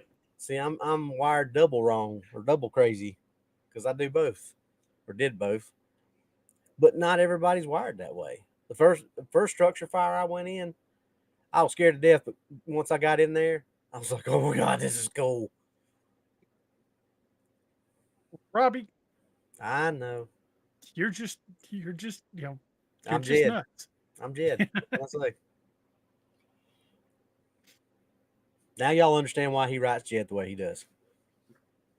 Just a little bit reckless. It is what it is. Rodney's with me on that one. Yeah, no, I'm not going into a burning building unless it's to save somebody I care about. Yeah, Rodney was my chief at one time when I was doing the volunteer firefighting, and he used to tell me all the time, "You're stupid. You're stupid. You're stupid." Hey, did I tell you you're stupid? Thanks, Chief. You told me a time or two. Were you ready for another one from the thicket? Let's kick it from the thicket. This is just off of a highway. It says, me and my wife set out to go on an overnight camping trip in the country. I go hiking and camping fairly often when my wife sometimes accompanies me on outings. This time we went about 30 miles southeast from where we live in Nacogdoches to some remote family-owned land. Our land is on a small blacktop county road, and few people live there. Only one neighbor lives close by, an old woman across the road. The road parallels Sam Rayburn Reservoir for several miles and it is a short distance from it at this point. It was late afternoon when we arrived there. Wildlife are plentiful in this area with deer, bobcat, hogs, and etc. And since I occasionally would hunt deer there, I put out some corn for them to get ready for the season, and then we set up our camp. We have a small storage building that the family and friends use to sleep in or in our hunting and camping outings. After we were set up for the night, I started a fire about 5 yards away from the building to roast hot dogs on. It was beginning to get dark at this time. We have a camcorder that we always take on our trips, and I filmed the outing. I remembered that as it had gotten dark, dogs could be heard barking across the nearby road, barking like crazy. Up to this point, I filmed everything, but since I was getting hungry, I stopped to make some supper. My wife was sitting down on a makeshift chair, and I was at the fire. Suddenly, a loud howl or a hoot came from the nearby creek bottom about 70 yards away. The sound is best described as a woo-wah sound. It was very loud and sounded almost baboon-like, but also much like a human's vocal cords. We were both shocked by the piercing sound, but before we could react, whatever it was came to within approximately 8 yards and screamed again. My wife jumped from her chair sideways and ran to the shed, spraining her ankle in the process. I didn't know what the sounds were, but I'm sure they were not deer, hogs, or hoot owls, or anything else that I've ever heard. I could not be sure if it was not some sort of prankster, although someone would risk getting shot coming into a person's camp at night like that. I ran to the shed to get my pistol, which I always carry on our outings. Big mistake. Don't leave it behind. Keep it on you.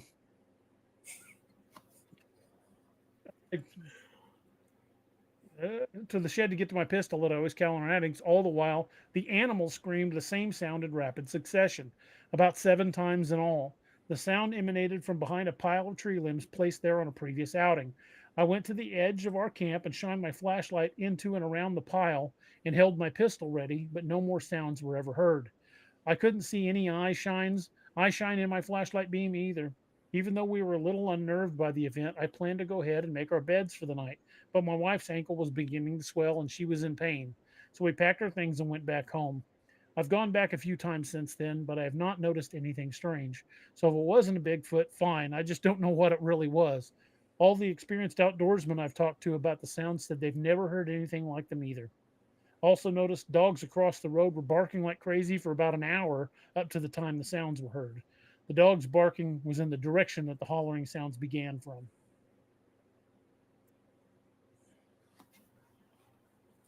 Yep.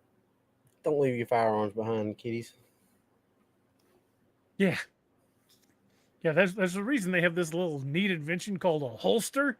And yeah, I generally don't yeah, like it's like the American Express card. Don't leave home without it. Robin thought the same thing I thought when you made that sound. That ooh ah. Thought it was Roman Reigns. That's funny. Uh, I almost said it too. I was like, it's Roman Reigns out there in the swamp, scaring people. look out, here comes the spear. Somebody threw a steel chair in the ring. That's a foreign object. Blue Cyclone. Hey, punk, you forgot your chair. He's looking at us, he's rubbing his head, and he's starting to cuss. I love that guy. Ray Stevens was the best. Yep.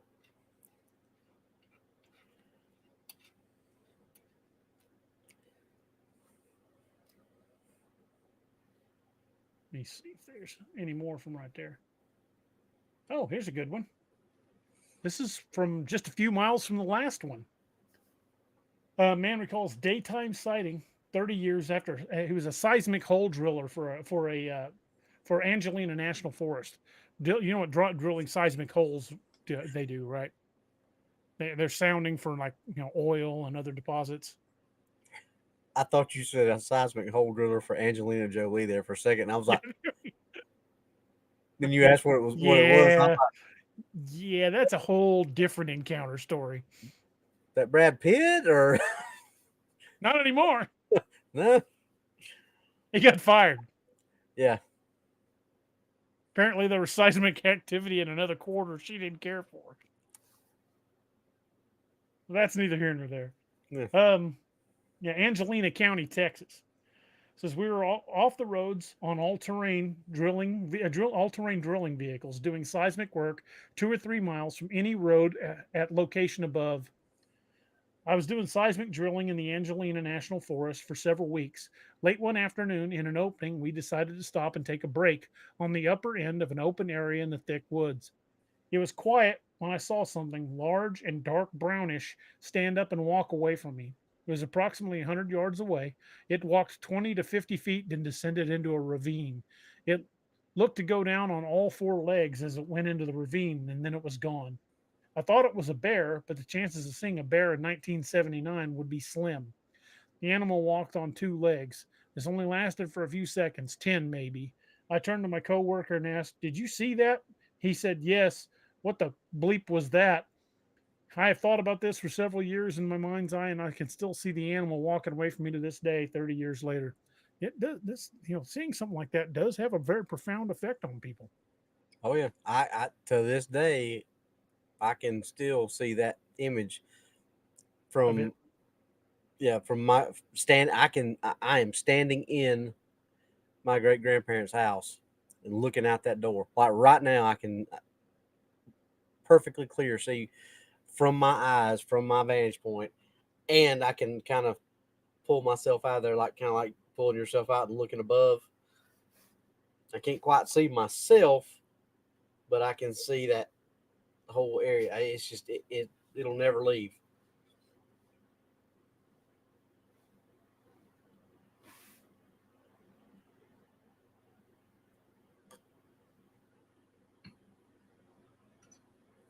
Now, some of the others that I've had that were not as profound, Mm-hmm.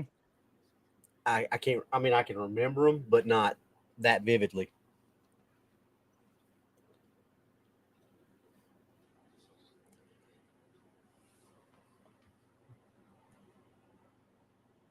Here's another one not far from there. This is in Sabine County, which is where the Sabine National Forest starts.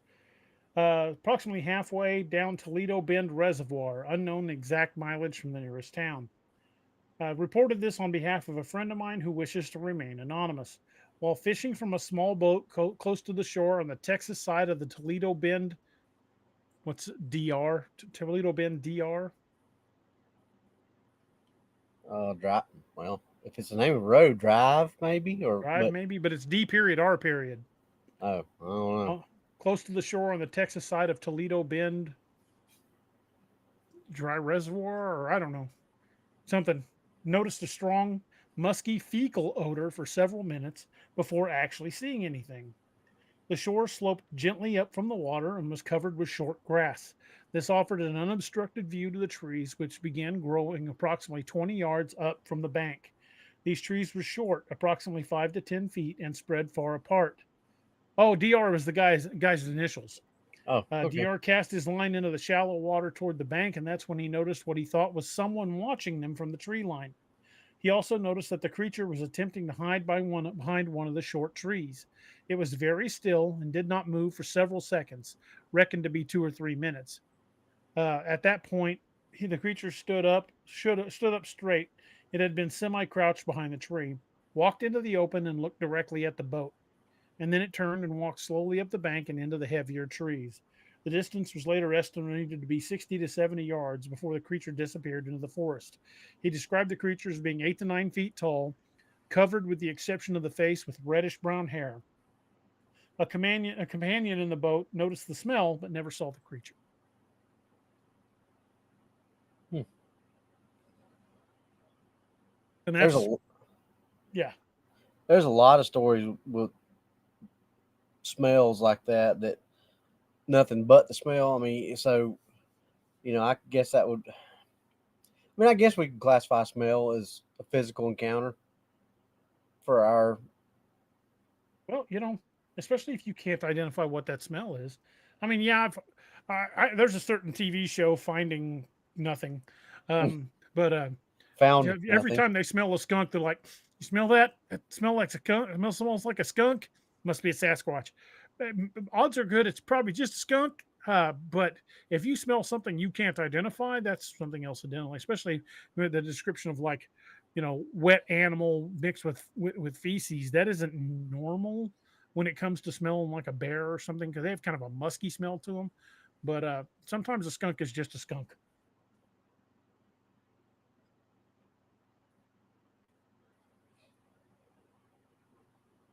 Ooh, this is a pretty good one. Oh, it's pretty long too. Uh oh no, this one I read this one. Okay, I'd read that one before. I clicked on the same one twice apparently.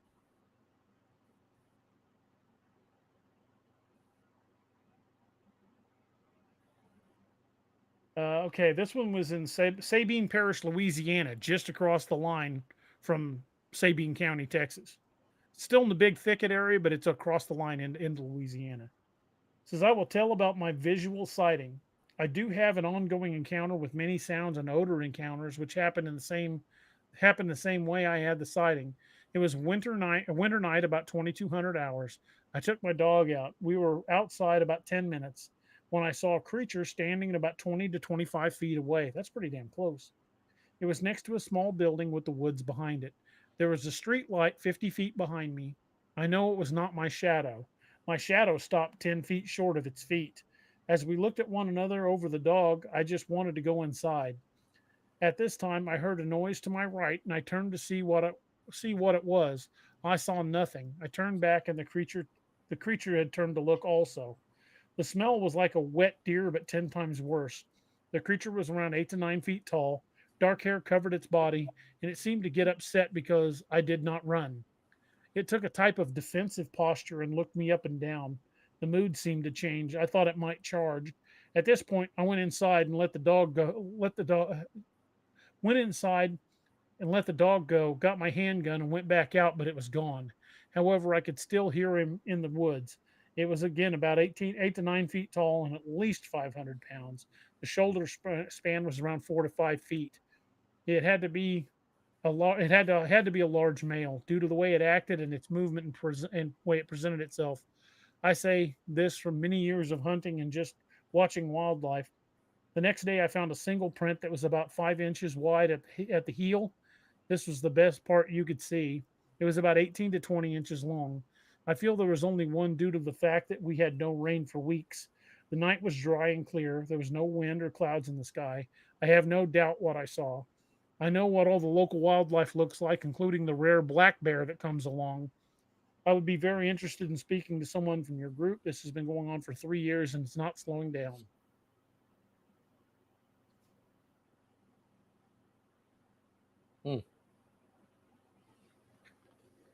Well, I mean, we've heard that that's always been a hot spot for. Oh yeah. Well, I mean, we've been hearing it for years now, so that doesn't surprise me that they say it's not slowing down. Yeah. And once they get into an area, I mean, they tend to kind of stay there, especially if the hunting's good. Wyatt says, Leonard, I'd love some 70-degree temperatures right now. I'm right there with you, dude. As it is, well, what is it right now? It is 4 degrees, a whopping 4 degrees here in blustery cold. Oh, 3 degrees. When I updated, it dropped. Feels like -10 with about 7 inches of snow on the ground. It says, an update, though, we're expecting to warmer temperatures in 6 days. Good thing we didn't have that a week or two ago. We'd have lost Doc. No kidding. Yeah, Doc would have vanished in the snow.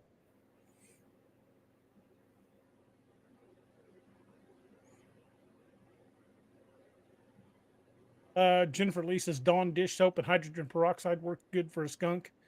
Yeah, Dawn dish soap is really good for pepper spray too. That's what we used to use when we would go through pepper spray training, and inadvertently I would always manage to get tagged with at least some of it.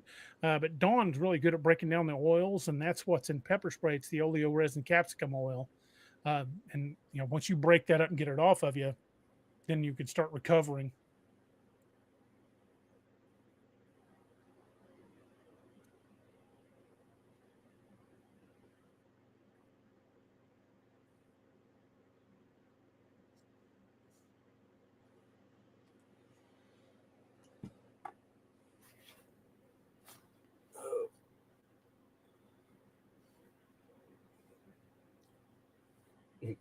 Also, it's -17 in Minnesota. Yeah, I'm going to take a big old pass on that. It's bad enough here. Yeah, there's a few things I won't run into. -degree weather is one of them. Here's another one. It's listed as a Class A, which means it's a visual sighting, but it's from 1968. Angelina County, Texas again. Says, on a Friday night after a date, my girlfriend and I had stopped alongside a heavily wooded dirt road that had been cleared to expand the subdivision where she lived with her parents. The moon was full and the night was very bright. As we talked, I began to feel an odd sensation, as if we were being watched. Apparently, she felt something too, because we suddenly both became very quiet. I turned to look out the driver's side window of my car when I looked straight into the dark face of a very large, man-like, hairy creature which had hunched down to stare at us through the window. It was approximately 6 feet from me. The moonlight shone on the white dirt road behind it, making its silhouette very clear. The oddest thing, as if the creature weren't enough, was that its eyes glowed faintly pale yellow in its dark face. The glow did not appear to be a reflection of moonlight, as the moon was high and to its back. The shoulders were very broad and had no distinct neck, as if its shoulders sloped up to blend into its head. Although stooped on one knee, it was as tall as my car. I noticed all this in a flash, although I'll never forget it, because I quickly turned back to look at my girlfriend. When her eyes caught mine, she lost it and began to scream bloody murder. That settled it for me. I started the car and sped away.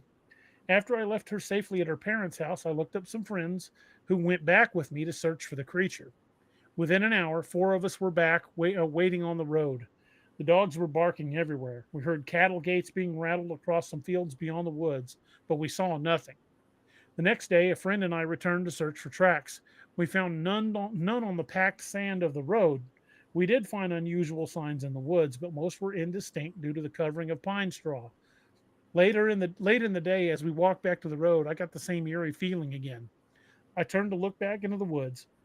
The sun was setting through the woods, and I suddenly saw the creature's silhouette between the pine trees. It was following us silently.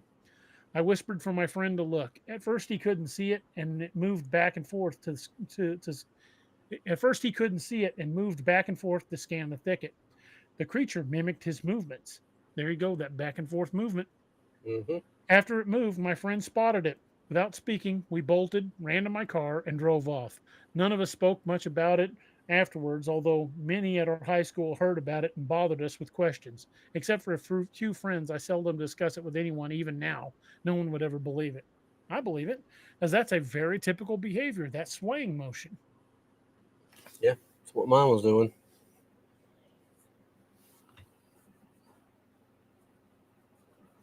Yeah, I think that's a very interesting encounter, especially since, he found it there again.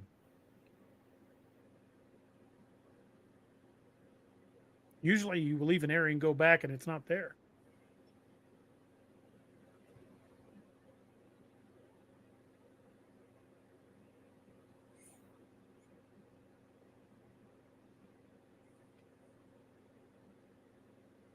Ooh, here's a Dogman one. Yep. Here we go. It's just across the state line in Louisiana, but it's still technically Big Thicket area. It's just on the Louisiana side. I'm not sure how to pronounce this. It looks like Rapids, Rapides, Rapides Parish, Louisiana. Happened in June of '87. Well, I was 14 years old and lived in central Louisiana at the time. My mother had always been interested in the paranormal. She'd buy copies of UFO magazine and watch documentaries on Bigfoot and the Loch Ness Monster, etc. So I grew up being interested in things like that at face value. I always believed in them, but I never had any inkling that werewolves, dogmen, or whatever could possibly exist. Anyway, I lived in a mobile home park, which was on a 2-lane highway, Highway 28 East to be exact. It was a long street with a cul-de-sac type of dead end. At the dead end to the left was the only brick home in the park. Straight ahead was thin woods and several trails going off in every direction. To the right slightly was a deep ditch that people had dumped junk and trash in, like old washing machines, broken laundry baskets, and what have you. A thin metal wire fence ran from the ditch across into the woods and out of sight.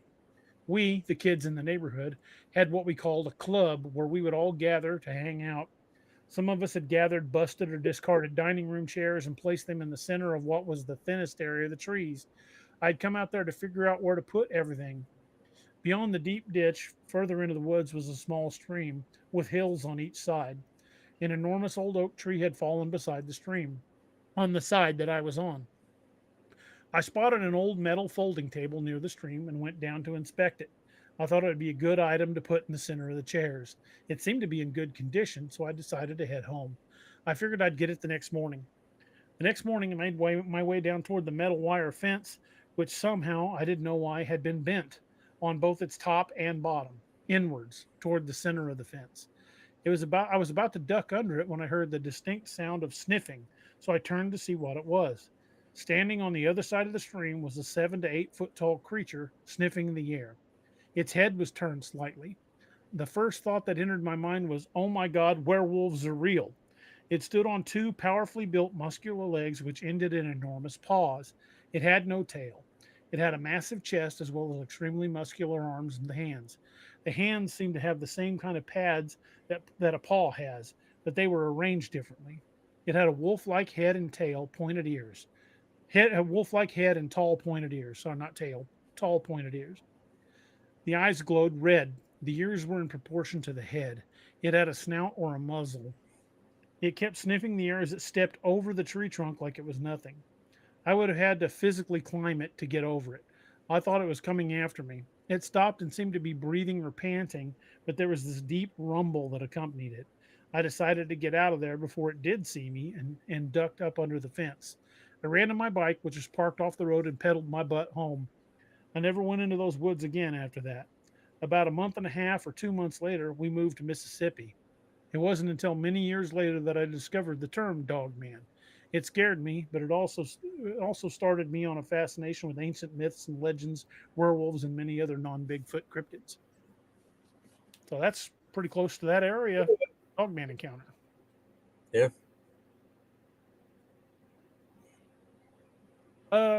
This is off topic. Have y'all ever spoken to Vic at Dogman Encounters? No, I have not. I don't know him. I've listened to his show, but I don't know him personally. So yeah, I've never had the opportunity to speak to him. I've met a lot of folks in the community, but he's just someone I haven't had the opportunity to cross Is that- paths yet. That Gundif, is that who he's talking about? Yep, kind of. Yeah, I don't know him either. I know he was on Jessica's show a couple times, but I don't know him either.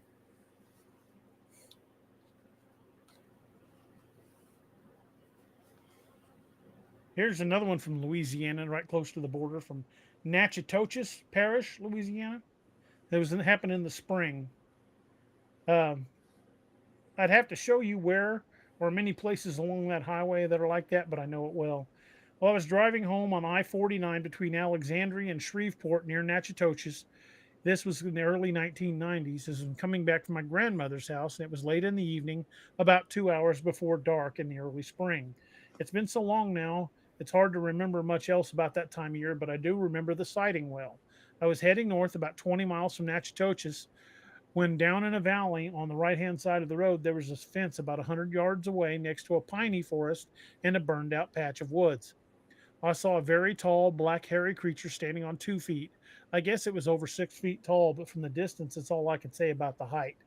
Did not see the face, but I know the woods and the creatures of the forest, and I didn't know what it was. There was a car in front of me that started slowing down, so I started to pass him, and he looked at me, and I looked at him. He must have seen it also by the looks he gave me and by the way he shook his head. So we went on to Natchitoches, and I started to pull over at the gas station, and he followed me when we stopped. He asked if I saw it, and I said yes. He was from out of state, from Missouri. Go figure. Yeah, Missouri, go figure. what his license plate said. I never got his name. We just said that neither of us has ever seen anything like that before. I've seen bears, well, a few of them anyway, and that was no bear. When I got home, I told my parents what I'd seen, and they laughed at me at first, but then saw I was serious. You can ask them about it. I've only told a few people about it since, but travel that way often and can go to the exact spot, and have showed it to friends that I've told about it, but I've never got out and checked it out. That's not my style to do that, but I can show you the spot. Well, let's just say, he might have better sense than us when it comes to going out in the woods and kind of quote unquote poking the bear. Yeah, 'cause I think we know what the answer would be for us. Yeah, we would have gotten out of the car right then. Yeah. Then again, like that song says, we ain't the sharpest tool in the shed. It is what it is.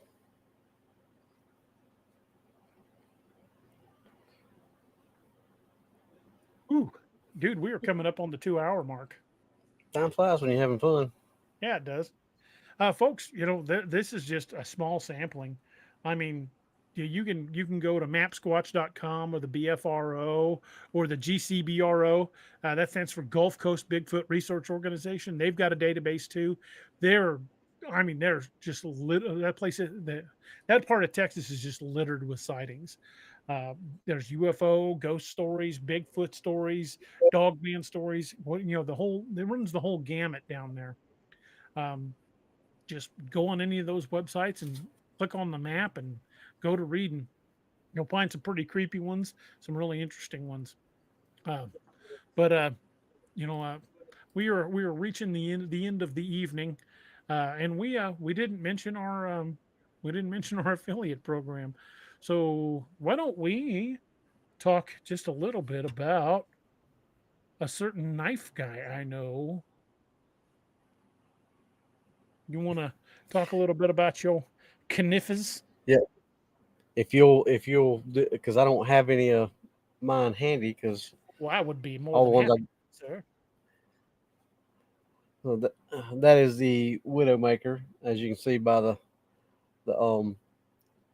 the engraving on the handle and on the sheath. Uh, See, get a good look at it. It says Widowmaker on it, but my camera is not letting you see it very good. It's on both sides.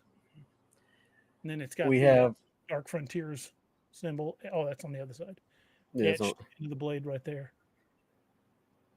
it's got one of them back up there.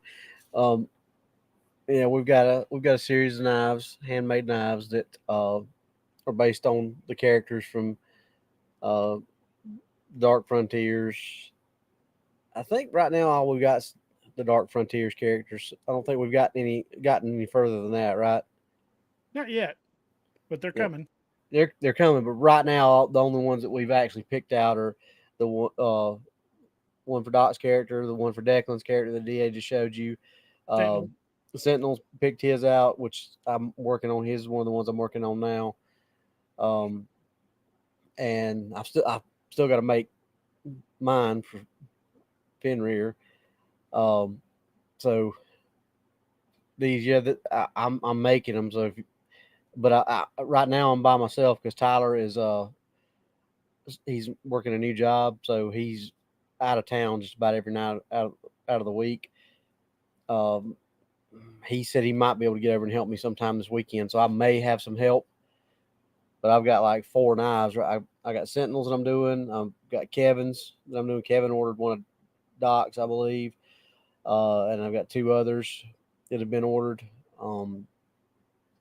So yeah, they're not ready because it's not. I can't make a bunch. Yeah, I can't. They're made to order. I can't make a bunch of knives and have them. I might could do that sometime for a conference we go to, but it's so hard to. There's so much you have to do hand making knives. When you're by yourself and you don't have like Ken's got a good setup at his house. But he's been doing it a lot longer than I have. He's got a lot more stuff, but there's still stuff he has to send out and do, not in house. I do pretty much everything in house, engraving. I mean, heat treat, all that stuff. But I don't have a lot of high end equipment to do it in, so it's not. It's there's a lot that goes into it. So if you want one, you need to get your name on the list now because it goes like however progressively it is. Whenever you make your order and send me the money, that's when your name gets on the list. So when it's just me making them, if you order one right now, it might be a month or 2 before you get it because it's not a because how long that was right at a month it took me to do yours and Doc's, wasn't it? Yeah, I love the way this thing feels in my hand. Did a really good job on the handle, bub. Thank you. Judy wants to know if I got a utility knife. I've got some small skinning type knives that would probably work for something like that. Sonia just put my email address up. If you'll just send me an email and tell me what you want, and I'll send you some pictures of some stuff, and you can pick out if I've got something that'll work. If not, we can come up with something. Use a utility knife for the kitchen and name it Abigail. The Abigail. That's kind of cool. Yeah. Just a general purpose kitchen, like carving and chopping knife.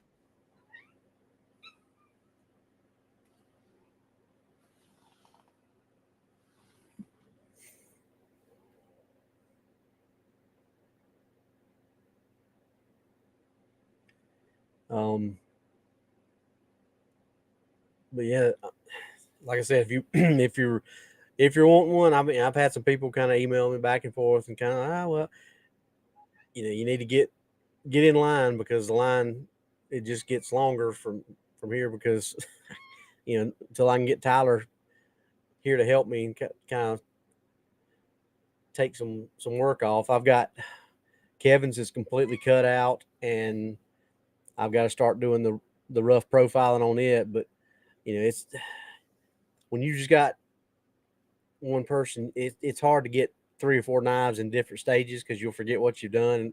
So it's better to just take one to one stage. Like if I can get them all to where they're ready to be heat treated, it makes it a lot easier because I know they've all they got to do is be heat treated.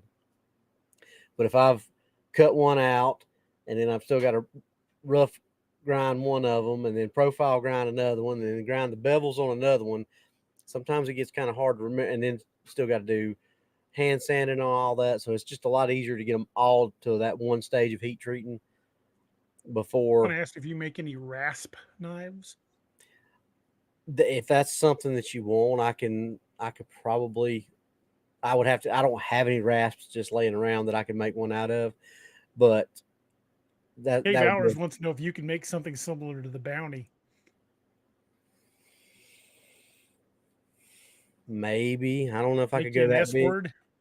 I don't know if I could go that, but obviously I couldn't. My forge is not that big. I might could. I'd have to do a wash, which call you just work it in and out to wash the heat over it. But my forge is not. I couldn't fit my. There'd be material sticking out on both ends. Yeah, you'd need a much bigger forge for something that big. Yeah, and and eventually, I want to get some bigger stuff. I want to get, but it's just taking time. And right now, the way the weather's been, it's been hard to get out there. So I just been on my days off when I'm here. I'm just been writing because it's just too cold to get out there in the shop and do anything. It's been cold enough. Harley puts on his coat before he goes outside. Yeah, Annette bought him a coat, and he waits at the door like, not going out there without the coat. Right now, what I'm really, and I can do bigger stuff as far as my skill level, but with what I've got right now and how DA's knife, I think from tip to tip, I think was 10, maybe 11 inches ish. That's what I'm comfortable right now. Yeah, it's pretty close to that. With the setup that I've got, that's a big fixed blade knife. That's a Bowie. Yeah. So, if you're talking about like a kukri or what's the barang or some of those type knives, yes, I mean I could do one. It's just heat treating it right now is what would be the hard part because it's just I don't have a big enough forge to, like I said, eventually I want to get some better stuff, but it's just a process that takes time.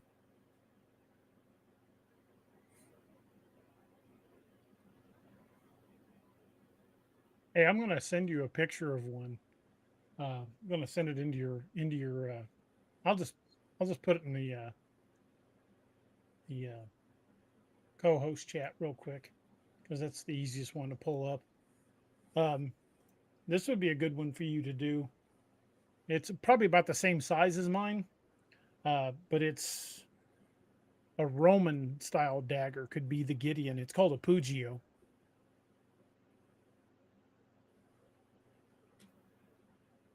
Oh yeah, that just looks like a gladius turned into a dagger. Just a smaller gladius. Yeah, gladius dagger size, but it's called the Pugio, and they were daggers that were carried by the Roman legion. So yeah, you could make one of those and call it the Gideon. Yeah, I mean I could do that that would be fairly easy. I can make it the same size as yours. Yeah, you might have trouble with the sheath with the brass. I would just make the whole sheath out of leather. I mean, just to be honest, I wouldn't try to do the brass fittings. We're not going for historical accuracy. We're going with something that you're not afraid to use.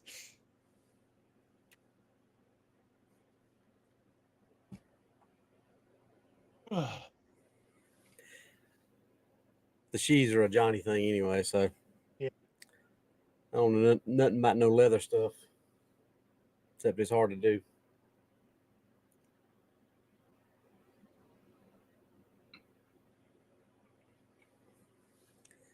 Kay Bauer says, I've heard it's bad luck to draw kukri and not draw blood. I thought that was Japanese katana. That's a katana. That might be something that a kukri says, but I've always heard that about katanas, that you're not supposed to draw because they would all if you could get a samurai to show him your sword or show you his sword, that he would always cut his finger or cut his arm or something like that, because if the sword is drawn and it doesn't draw blood, then it loses its power. I haven't heard that from a kukri, but I'm not saying that it's not something they said, but I've heard it from multiple sources on a katana. I've got some kukris that I ought to have you take them and put some edges on them because they've been blunted for display, and these were authentic kukris. I want them usable. I can definitely do that. And that's another thing. If you got a knife that you won't sharpen, I can do that too. Got 3 of them. One's like about this long, like a shorter one. One's about this long, and the other one's longer than my bounty. Yeah, It's sharpening. massive. Yeah, sharpening is not a problem as far as length goes.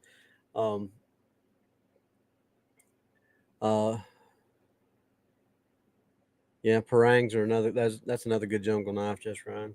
Hi, Tanya. Thank you for being here.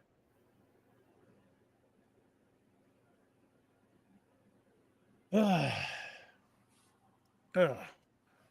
brother, I know you got to work man yanner, and Maybe. I want to try to. Oh yeah, depend on the weather. Yeah. But if they cancel school, do you still have to go patrol? Nope. Heck yeah, good being a school cop. Yep. I'll be sitting here typing. Well, now you got Microsoft Word, so. Yep. And Grammarly. You could probably load the first book and start running Grammarly over it to see what I'm talking about. Yeah, I think why it was is because I had so much running going on. So once we're done and over, before I go to bed, I'm gonna pop it on again and see if I can get it working. Well, folks, really want to thank you guys for hanging out with us. Again, if you have not had a chance to check out the new book, it is called Dark Frontiers: The Demon of Paladuro Canyon. And yeah, I'm really excited to say that it is after well, it's almost 10 days now that it's been released. Now, approaching 10 days, it's still at #1 in Western horror. Um, I will post the link up here. You can find it or any of my books at DARoberts.net, or also they're all available on Amazon. And I hope you guys will check it out. And I hope that's the gateway that draws you into the other series. So hopefully you guys will definitely check that out, and we'd love to have you guys involved in the DA verse. And if you're a member of the Patreon community, you will get what's the word I'm looking for? Advanced looks at book projects before they're even released. You'll get to read sample chapters before they're produced, short stories before they're released. There's a lot of things that are going on over on the Patreon community as well, and that's at patreon.com/DARobertsAuthor. Hope you guys would check it out because I really appreciate all the patrons, and it really helps keep things going. Appreciate each and every one of you guys so much. Thank you guys so much for helping to push this new book to #1 and keep it there. Having said that, there's one other thing I do want to talk about, and something I always talk about at the end of the show. It's the 22 a Day Foundation. We lose 22 veterans a day to suicide, and that is 22 too many. So check out the 22 a Day Foundation. Check out the Till Valhalla Project, because they work with the 22 a Day, and it's for veterans by veterans. It's a fantastic company. And in fact, I think that's where I got this Brace the Suck t-shirt. But check them out. Also, the 22 Kill, which is another foundation dealing, trying to assist veterans who are dealing with depression issues or PTSD, because it's brutal, believe me. also check on your friends and family who are first responders or veterans, or even still active duty in any whatever capacity. If they wore a uniform, they deserve our love and respect. And reach out and check on them, make sure they're okay, because sometimes they're fighting battles you have no idea they're even fighting. Reach out to them, let them know you care about them, let them know you care, and let's try to get 22 a day down to 0, because I believe that's an attainable goal. Again, thank you guys for everything you guys do for us. Thank you guys for being part of the DAExMachiNation, and we're going to close this rascal out with a toast. It's one I'm pretty happy with, and one I want to keep using. And you see our bald heads, the toast is coming. But it's from an old Irish drinking song called "The Parting Glass," and the toast says, "But since it fell into my lot that I should rise and you should not, I'll gently rise and softly call. Good night, and joy be to you all." Good night, everyone. Slàinte mhath, and thank you for everything you guys do. Slàinte. Thank you for joining us. Catch us again Wednesdays and Saturdays on DAExMachina. A special thanks to all our channel members and Patreon supporters. Please make sure to like, share, and subscribe.